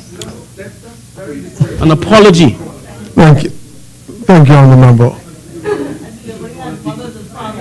Member for Montague. Speaker, I don't know what the member's talking about. Members- No, nothing on the record to that effect, Mr. Speaker. So I don't know what he's talking about. Nothing to the record. I have withdrawn whatever We was we said. are really, we really can't be serious about that. Member for Bain and Grandstand. Speaker, if that member were referring to us as hogs, I would recommend that you do not expunge it. You leave it in the record that this man, the member of Montague, called members on this side hogs, Mr. Speaker. Leave it in the record, Mr. Speaker, because I could call him some names too. All right. Well, member, He should be, in fact, he shouldn't be allowed to speak. member, the chair will take the matter. I've never heard that in this place before, Mr. Speaker. Never! Hateful, hateful, hateful. Thank you, Honourable Member. Very hateful.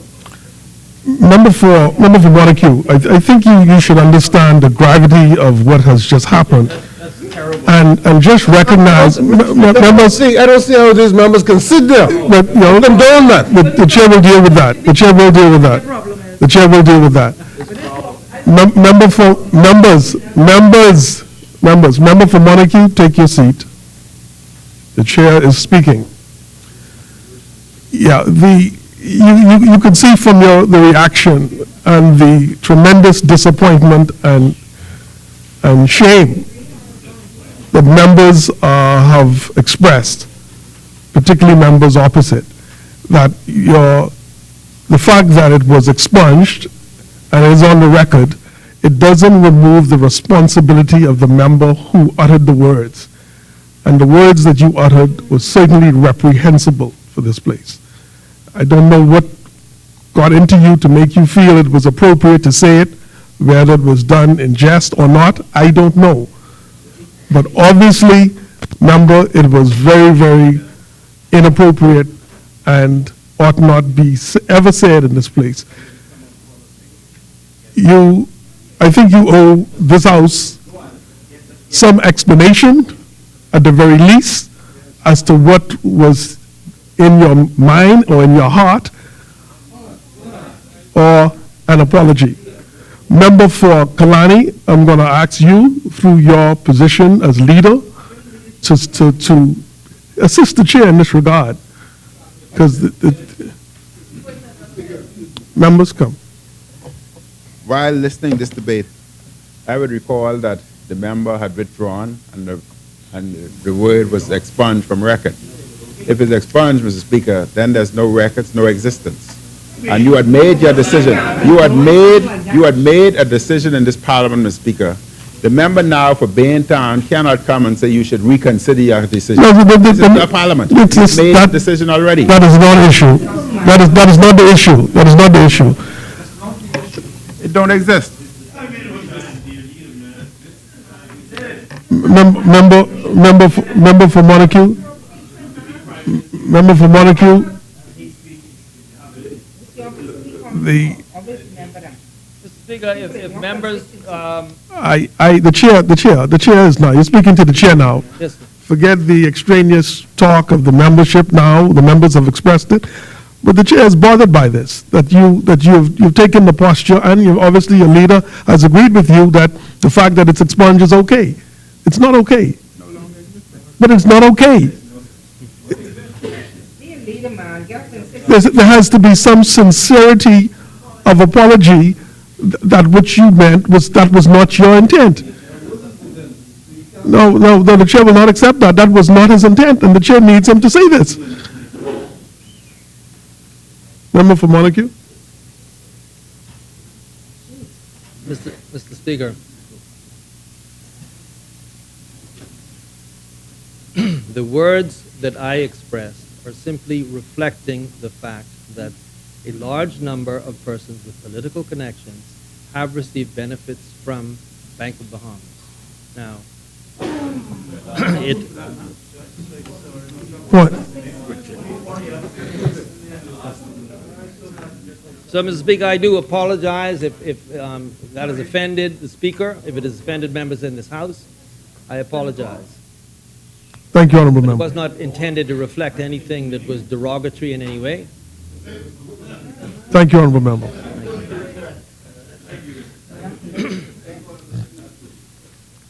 Now, Mr. Speaker, we made reference to the bill which has been presented here, the Banks and Trust Companies Regulations Amendment Bill. Now, some comment was made with regard to the definition of a fit and proper person, and the member for Fox Hill seemed to feel that that was something that was more or less written into legal terminology and in decided cases. But one curious thing from my viewpoint is the difference in the definition in this bill in comparison with the gaming bill, which we debated a short while ago. Now, the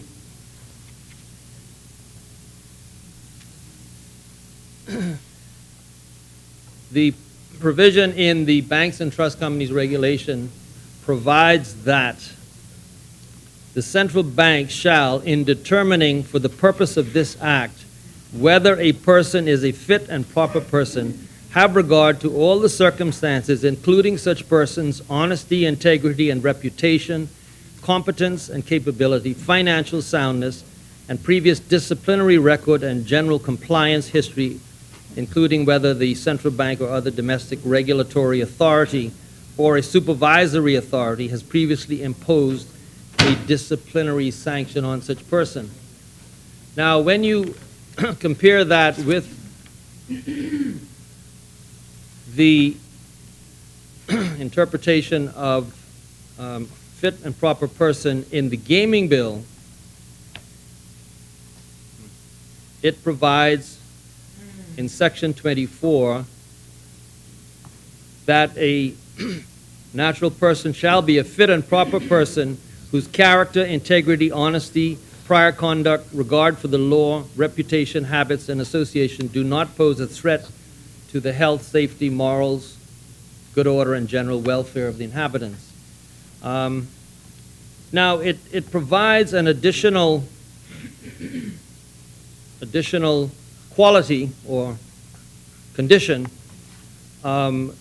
in 25(1)H, where it includes where somebody has been convicted during the previous 10 years in the Bahamas or elsewhere of any contravention of this act or any similar law or any offense of which corruption or dishonesty is an element, unless the person has been pardoned in respect of such offense.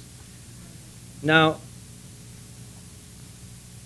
it just seemed to me somewhat curious that as regards a gaming license or being an employee of a licensed institution, that you should include there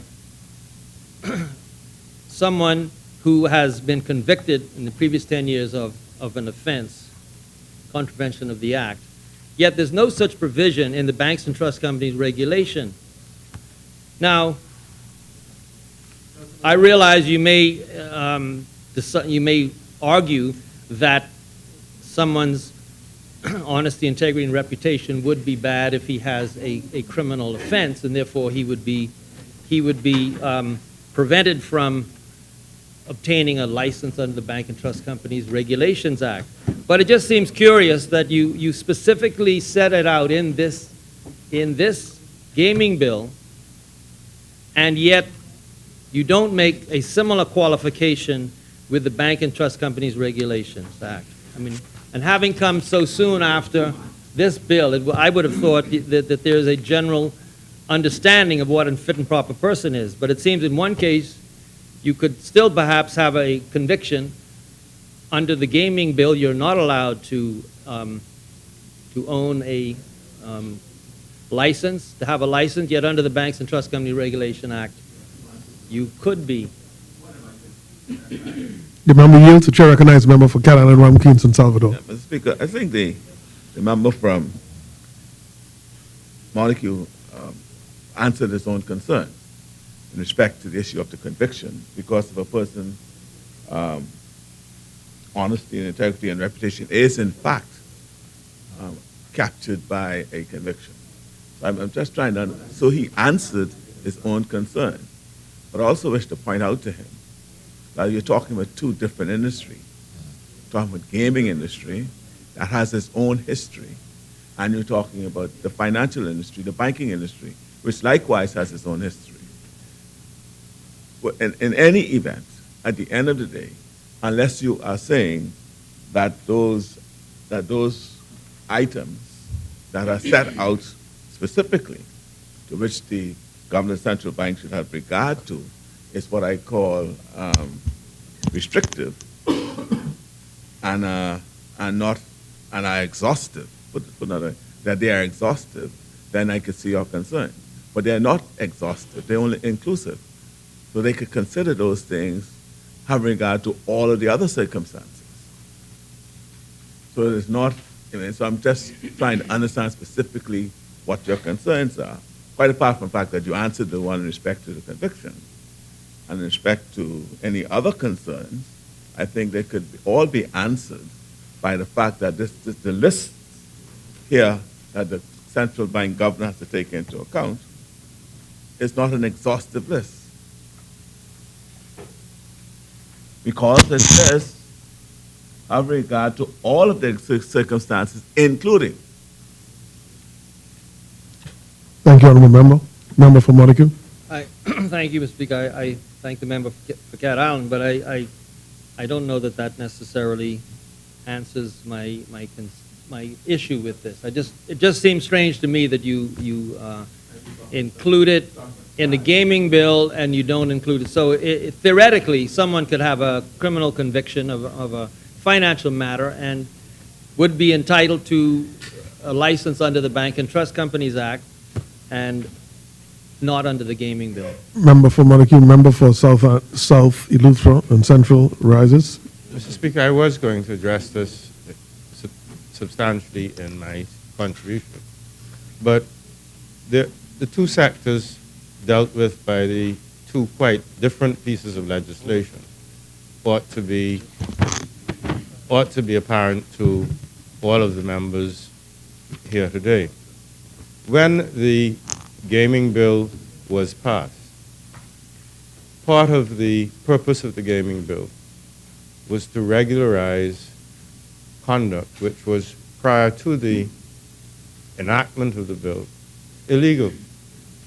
So that it is a quite different set of circumstances from the banks and trust activities in the Bahamas, which have been lawful for centuries. For centuries. Never, ever criminalized in any form, shape, or fashion.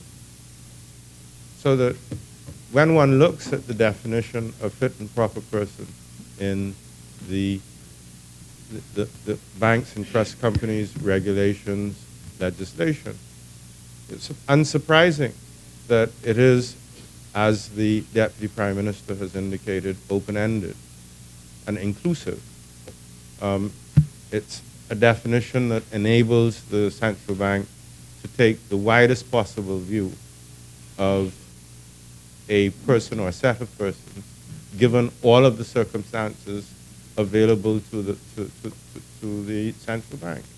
And this really is consistent with central bank powers over the financial services sector, not only within the Caribbean, but in England, in the United States, in Canada. So this is quite unremarkable, and I am surprised that it is receiving the sort of controversy or attention that the member for Montague seems to put the spotlight on it for. Thank you, honourable member. Member for Montague, you may continue. Thank you, Mr. Speaker. Well, I won't belabor the point, Mr. Speaker. Now, the major, it seems that the major amendments that are dealt with in the bill are to remove the possibility, first of all, that an individual would be entitled to a banking license, whereas prior to that, an individual could obtain a license, theoretically. So the reference to person has been changed to a company, so that now providing that only a company can actually receive a banking license.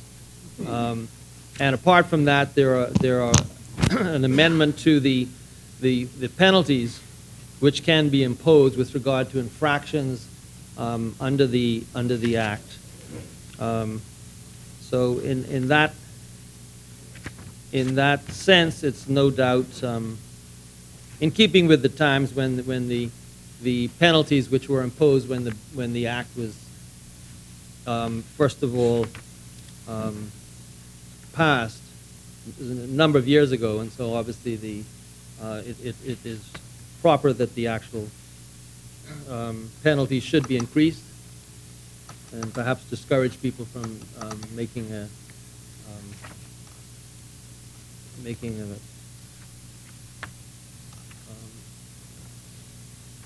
doing something wrong under the terms of the Act.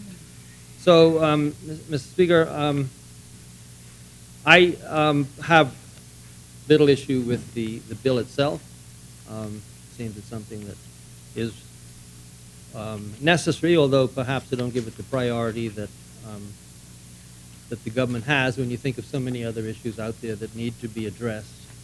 But anyway, I would close at this point and say that I support the bill, Mr. Speaker.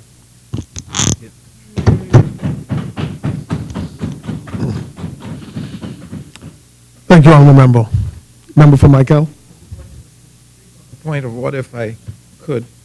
The Member of Parliament in his address spoke to my having said that the repairs or replacement of the building at Bamsey that was burnt would cost $120,000. Mr. Speaker, I never said any such thing. Never, ever. And I beg that he would withdraw that unless he has some evidence to support that. What I did say, Mr. Speaker, when I was interviewed, they asked me what I thought the damage was. And that was the day or so after the fire. I said I think it will cost much more than $120,000. That's what I said. Never said it would cost that much as a fact. And there's a difference between what I just told you I said and what he said that I said. I never said it would cost $120,000, and that is not true. Never said it. Never said it. Thank you, Honourable Member. Member for Montague and Member for Michael, in his capacity as Minister, indicated that he was misrepresented. Speaker, it seems on a number of occasions members come here and you have to keep a recording of their speeches in your back pocket, but because constantly questioning something that one said at some point. But if the member says that he didn't say 120,000, then so be it. If I find evidence to the contrary, I'll bring it to the attention of this House. So I would withdraw the reference to 120,000. He withdrew. He did withdraw. Member for Montague, you said it a bit under your breath.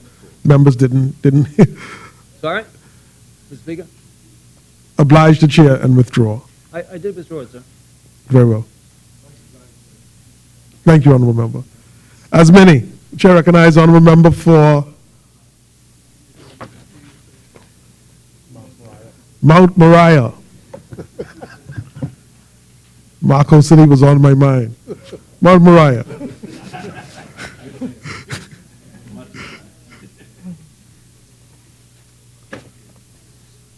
Thank you.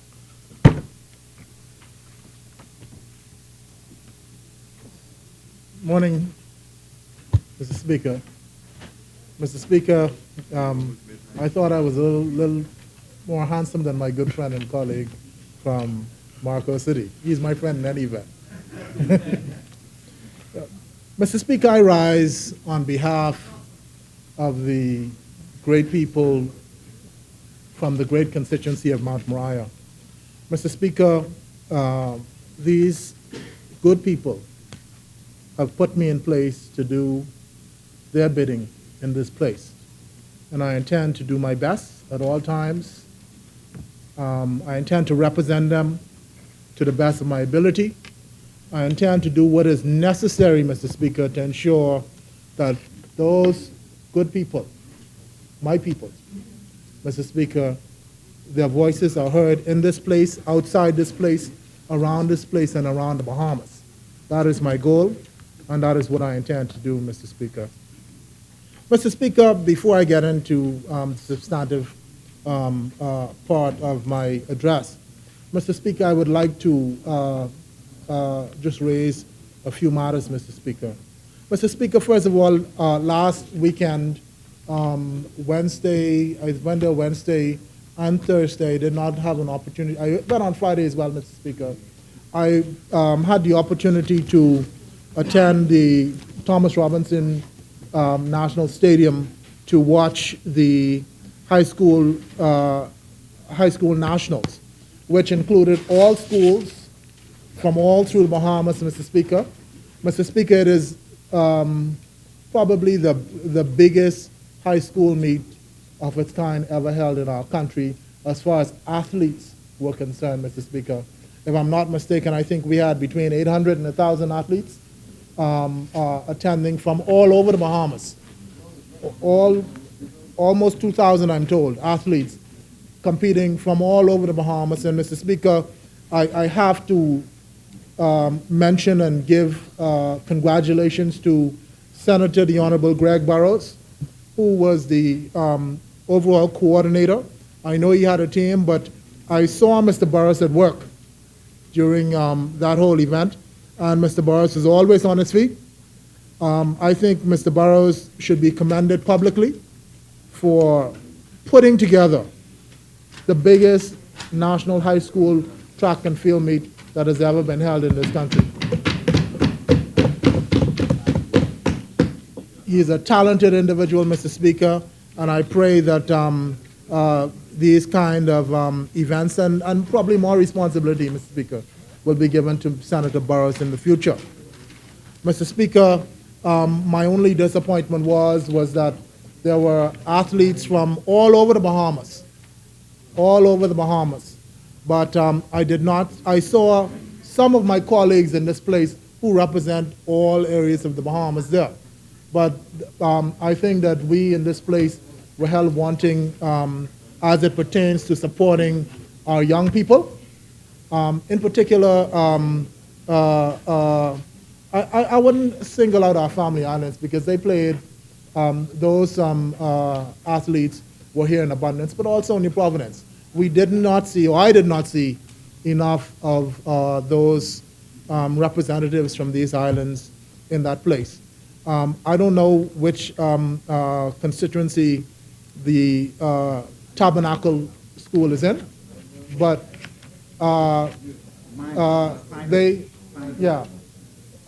they performed admirably.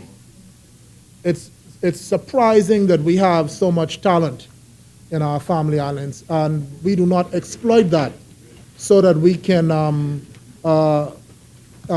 take these individuals, Mr. Speaker, to events like Griffin. I believe we would fare better if we took individuals from all over the Bahamas, rather than just New Providence. And in most cases, you know what? No, I'll say this. In most cases, Mr. Speaker, Mr. Speaker, there are trials, but in some cases, these individuals don't have the money or the wherewithal to get here to New Providence to do it. All right? But, well, let me put it this way, Mr. Speaker. I believe if we look deeper along our deep bench, Mr. Speaker, we would continue to dominate events like Griffin and these events for the future. And that is my opinion, Mr. Speaker. That is my opinion. I remember one time ago, Mr. Speaker, when I was a boy and tried to make a Griffin team. I made one or two. But, Mr. Speaker, the person jumping along with me was a young man out of Graincastle, Eleuthera, Mr. Dennis Richards. I don't know if any of you guys would know Mr. Richards, who are from Eleuthera.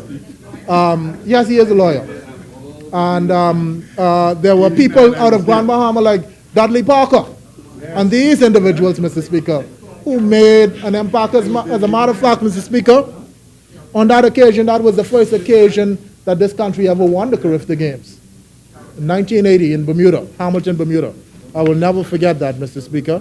But I believe that if we look deep in our family islands, Mr. Speaker, we will find more athletes in our family island than we think we have. But I again congratulate Mr. Burrows, and sorry for mashing any toes, but Mr. Speaker, I have to say it as it is. That is what I see. Okay, and hopefully next year, Mr. Speaker, we will have better representation from members of this place who represent those islands and constituencies in New Providence. Maybe they can come out and support these young people. Mr. Speaker, I would like to pass condolences to two individuals. One, not in my constituency, but it is the constituency in which I grew up, at the front of Yellow Elder, which is represented by the Right Honorable Member for Engliston, Ms. Marietta Hinson. Mr. Speaker, Ms. Hinson is a 66-year-old woman, Mr. Speaker, who was shot to the head and died. Mr. Speaker, I mentioned that because I attended this funeral along with the member for Engliston, our Deputy Prime Minister and Prime Minister, Mr. Speaker, and it was, and I'm sure the member for Engliston will speak on it, but it was the most anguish that I've heard in a long time at a funeral, Mr. Speaker. This is a 66-year-old woman who didn't do anything, sitting in her house and shot to the head, Mr. Speaker. Something has to be wrong with that. Something has to be wrong with that. We need to stop politicizing the problem of crime in this country. We do it to our own peril and detriment. If we continue to isolate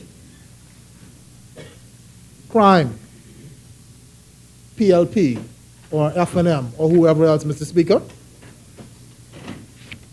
we will have a major problem in this country in a few years.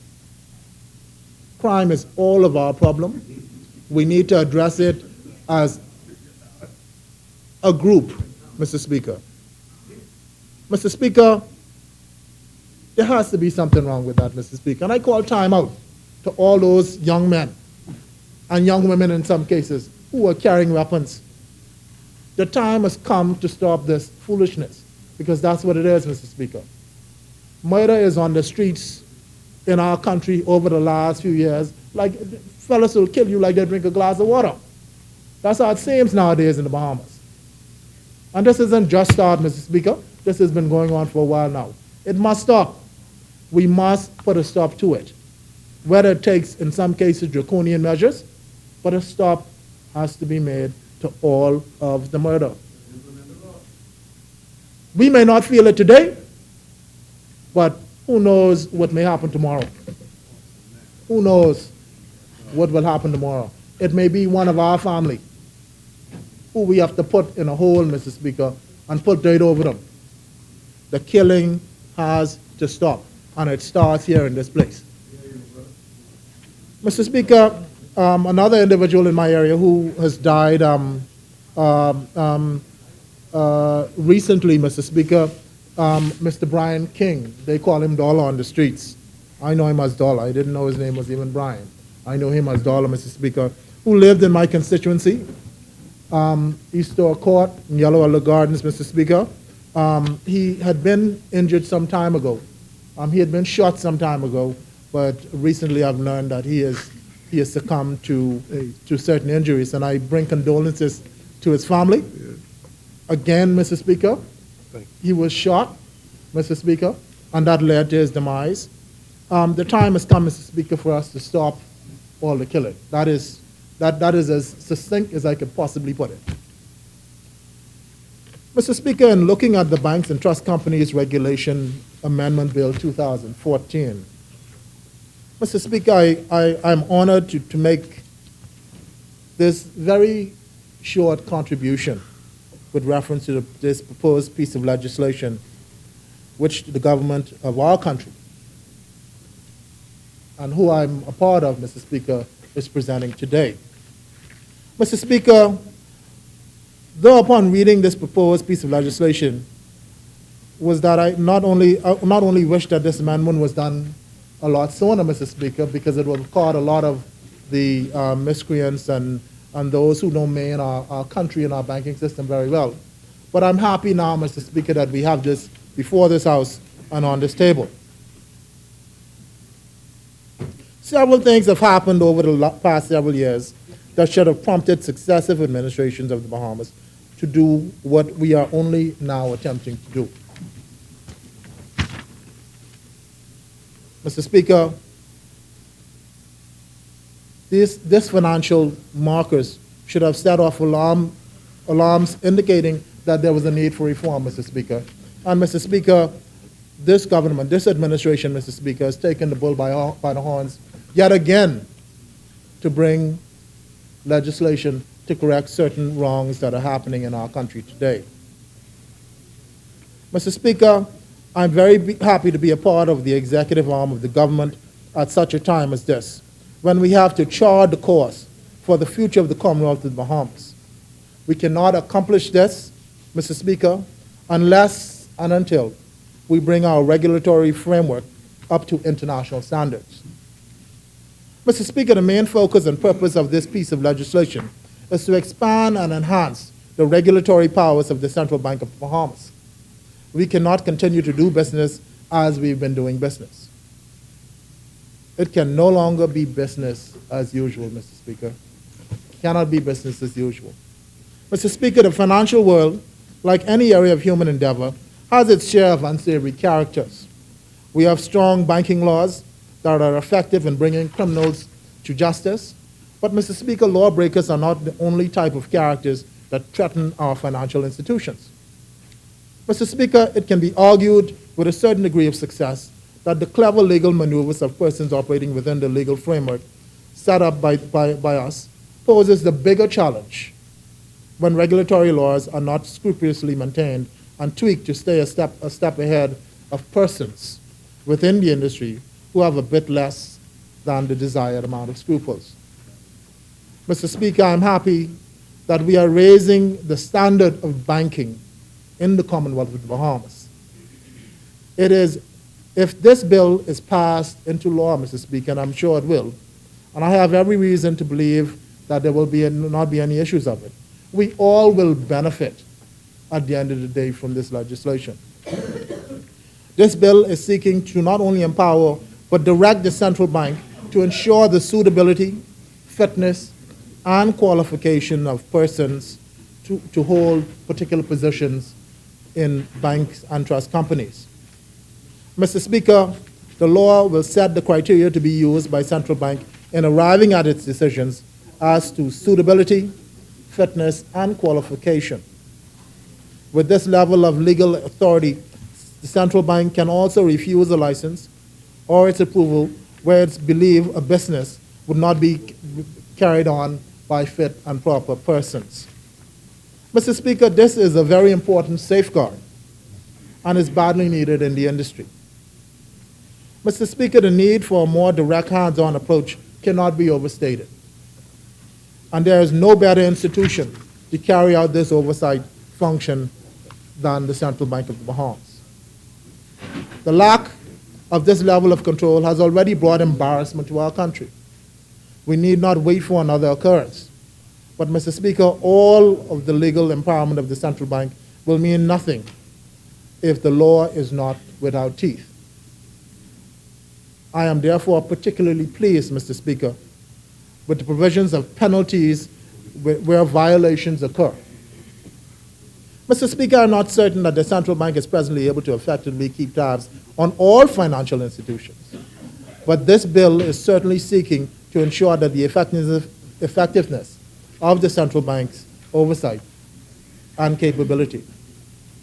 Mr. Speaker, perhaps the time will come when situations obtaining situations pertaining to the financial world will warrant quarterly financial statements to be submitted to the central bank rather than annual financial statements. But as it stands now, Mr. Speaker, we believe annual statements will suffice. And I am satisfied that this legislative proposal provides a sufficient level of government oversight. With this piece of legislation, Mr. Speaker, we are seeking to empower the central bank to force compliance. Another robust provision being legally enforced is to place the obligation and responsibilities on the licensees to inform central bank of issues affecting solvency. Mr. Speaker, there are literally thousands, or I would say hundreds, of financial institutions operating in our country. It is a mammoth task for the central bank to keep tabs on all of them.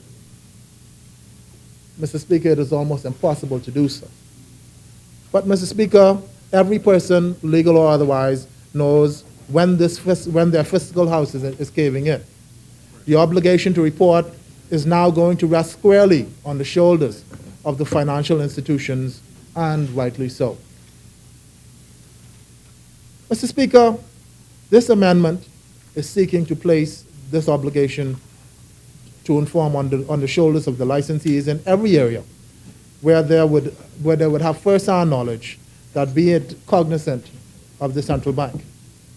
Mr. Speaker, these businesses must be held to a higher standard of conduct than we have allowed in our country up to this time. It can no longer be business as usual if we want to be competitive in the global market. Mr. Speaker, we are seeking to give the central bank an expanded set of circumstances in which it can revoke the licenses of licensees. These are not draconian measures. We are taking, Mr. Speaker, they are simply for our own protection and the protection of our banking system. Mr. Speaker, we are a government with a very high degree of respect for the law. So in spite of the wide-sweeping provisos contained in this amendment, the bill also provides for legal redress in cases where parties may feel offended or in some other way wronged by the decisions or actions of the central bank. As can be seen from even a cursory look, this bill is taking great care, to be as delicate as possible, while at the same time making sure that such great care does not negatively affect the cutting-edge standard we are trying to achieve in banking. Mr. Speaker, this legislation is timely. It is necessary that it is past time that we move forward with it, Mr. Speaker. I have no hesitation in not only supporting this amendment, but actually championing this course, because I know it will be of great benefit to the field of finance in the Commonwealth of the Bahamas. Its benefit will also extend beyond the strict field of finance, Mr. Speaker. Mr. Speaker, finance touches every aspect of our lives. And when we take care of our finances, it becomes easier to sort out everything else in our lives. Mr. Speaker, as we look at this bill and we look at the state of our country today, Mr. Speaker, we know that we are on a better wicket, Mr. Speaker.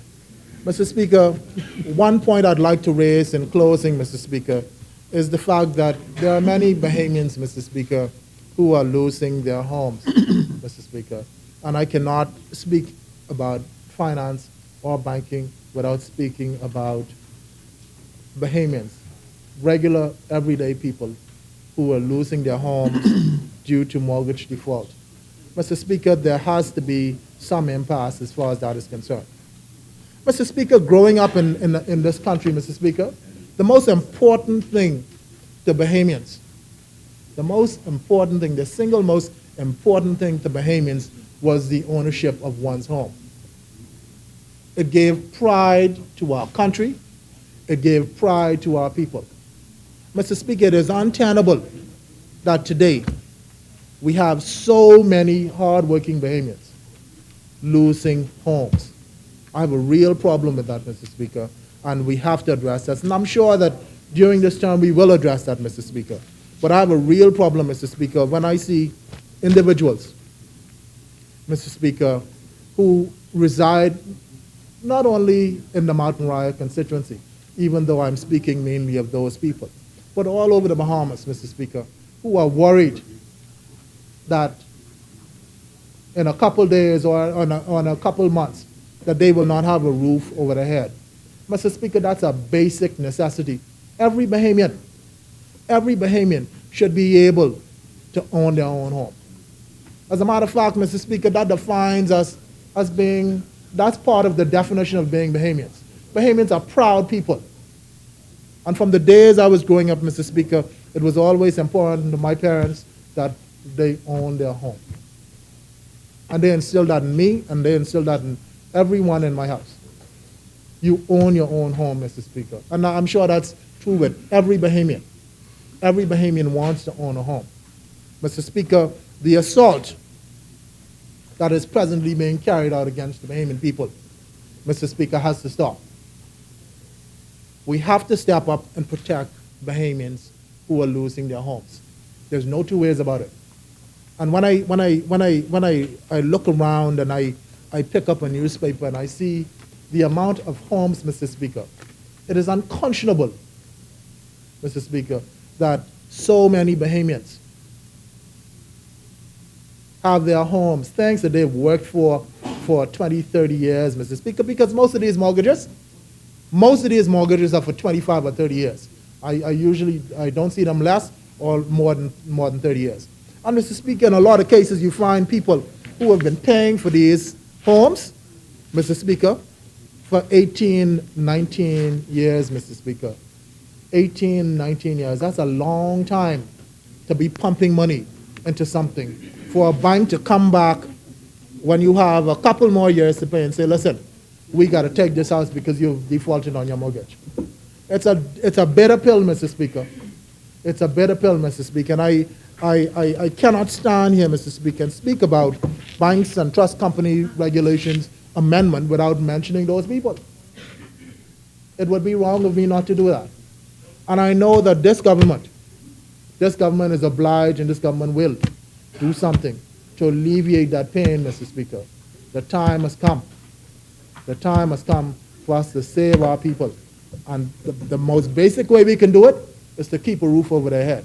Once we can keep a roof over their head, they will not, once you put people on the streets, Mr. Speaker, in most cases, it's over.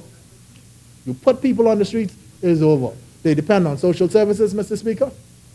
They need a place to stay, Mr. Speaker. Mr. Speaker, I implore everyone in this place, let us do all we can to keep the roofs over the heads of regular Bahamians.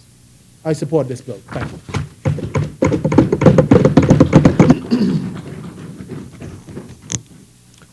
Thank you, Honourable Member. As many, Chair recognizes Honourable Member for Tall Pines. Tall Pines yields. Chair recognizes Member for Bain and Grandstand. Mr. Speaker, I move that the House suspends until 3 p.m. on today, 10th of March. 9th of March. Do we have a second? Second. Moved and seconded that the business of this House suspends until 3 p.m. on the 9th of March, 2015. As many as in favor will remain seated. Those opposed will stand. The business of this House suspends until 3 p.m. this afternoon.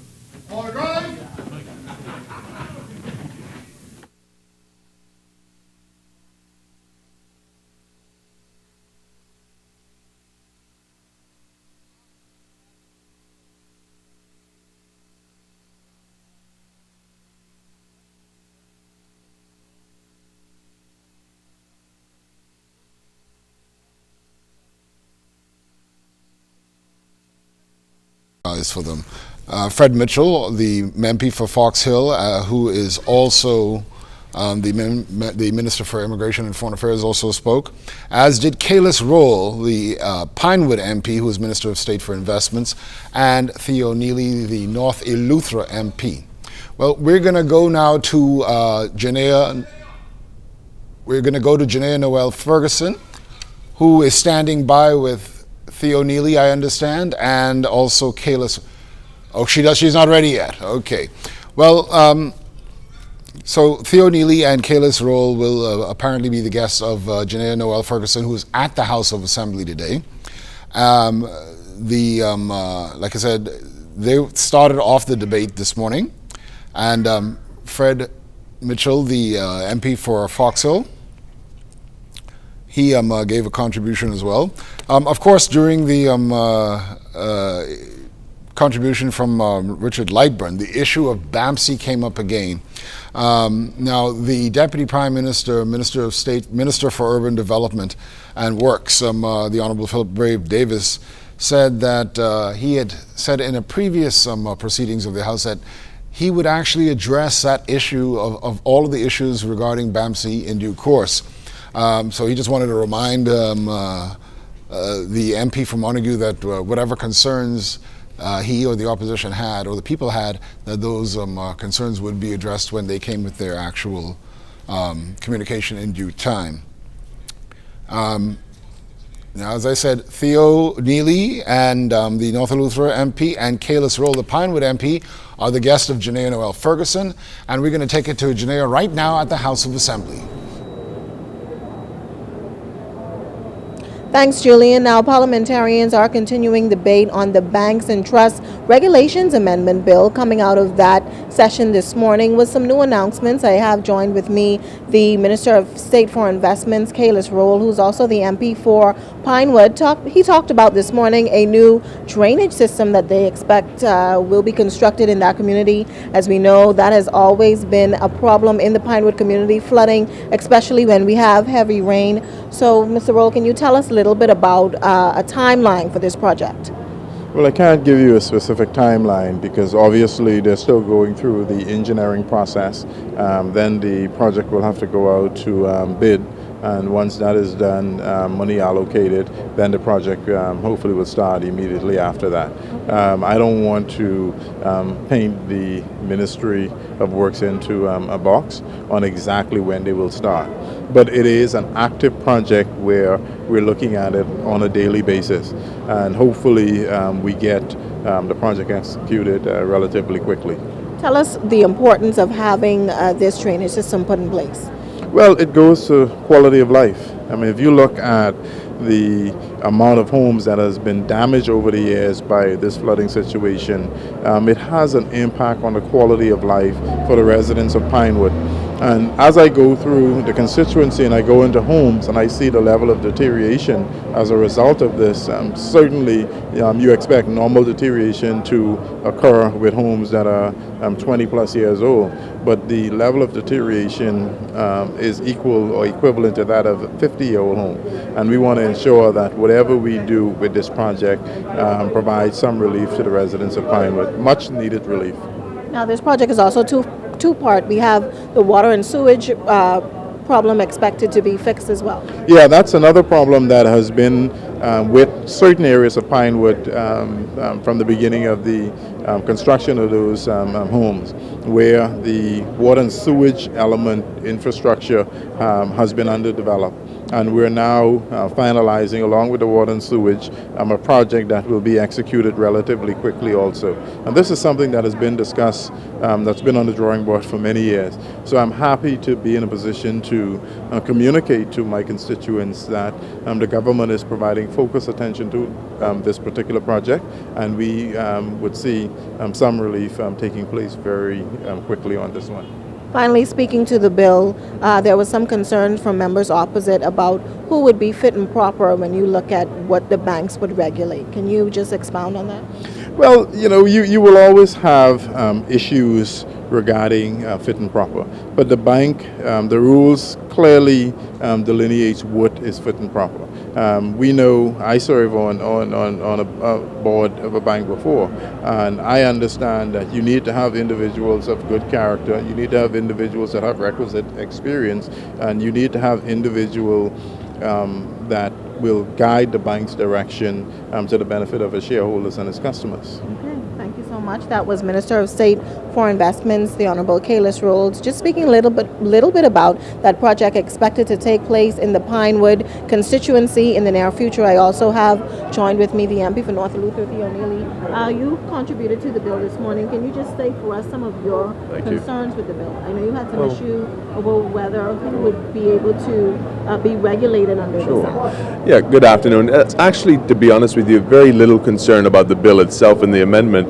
And most of my speech went on to talk about additional amendments we should have in order to build capacity and attract international businesses and international companies here in the Bahamas. As it relates to who qualifies, I mean, there's a part of the bill that basically says you should be fit and proper.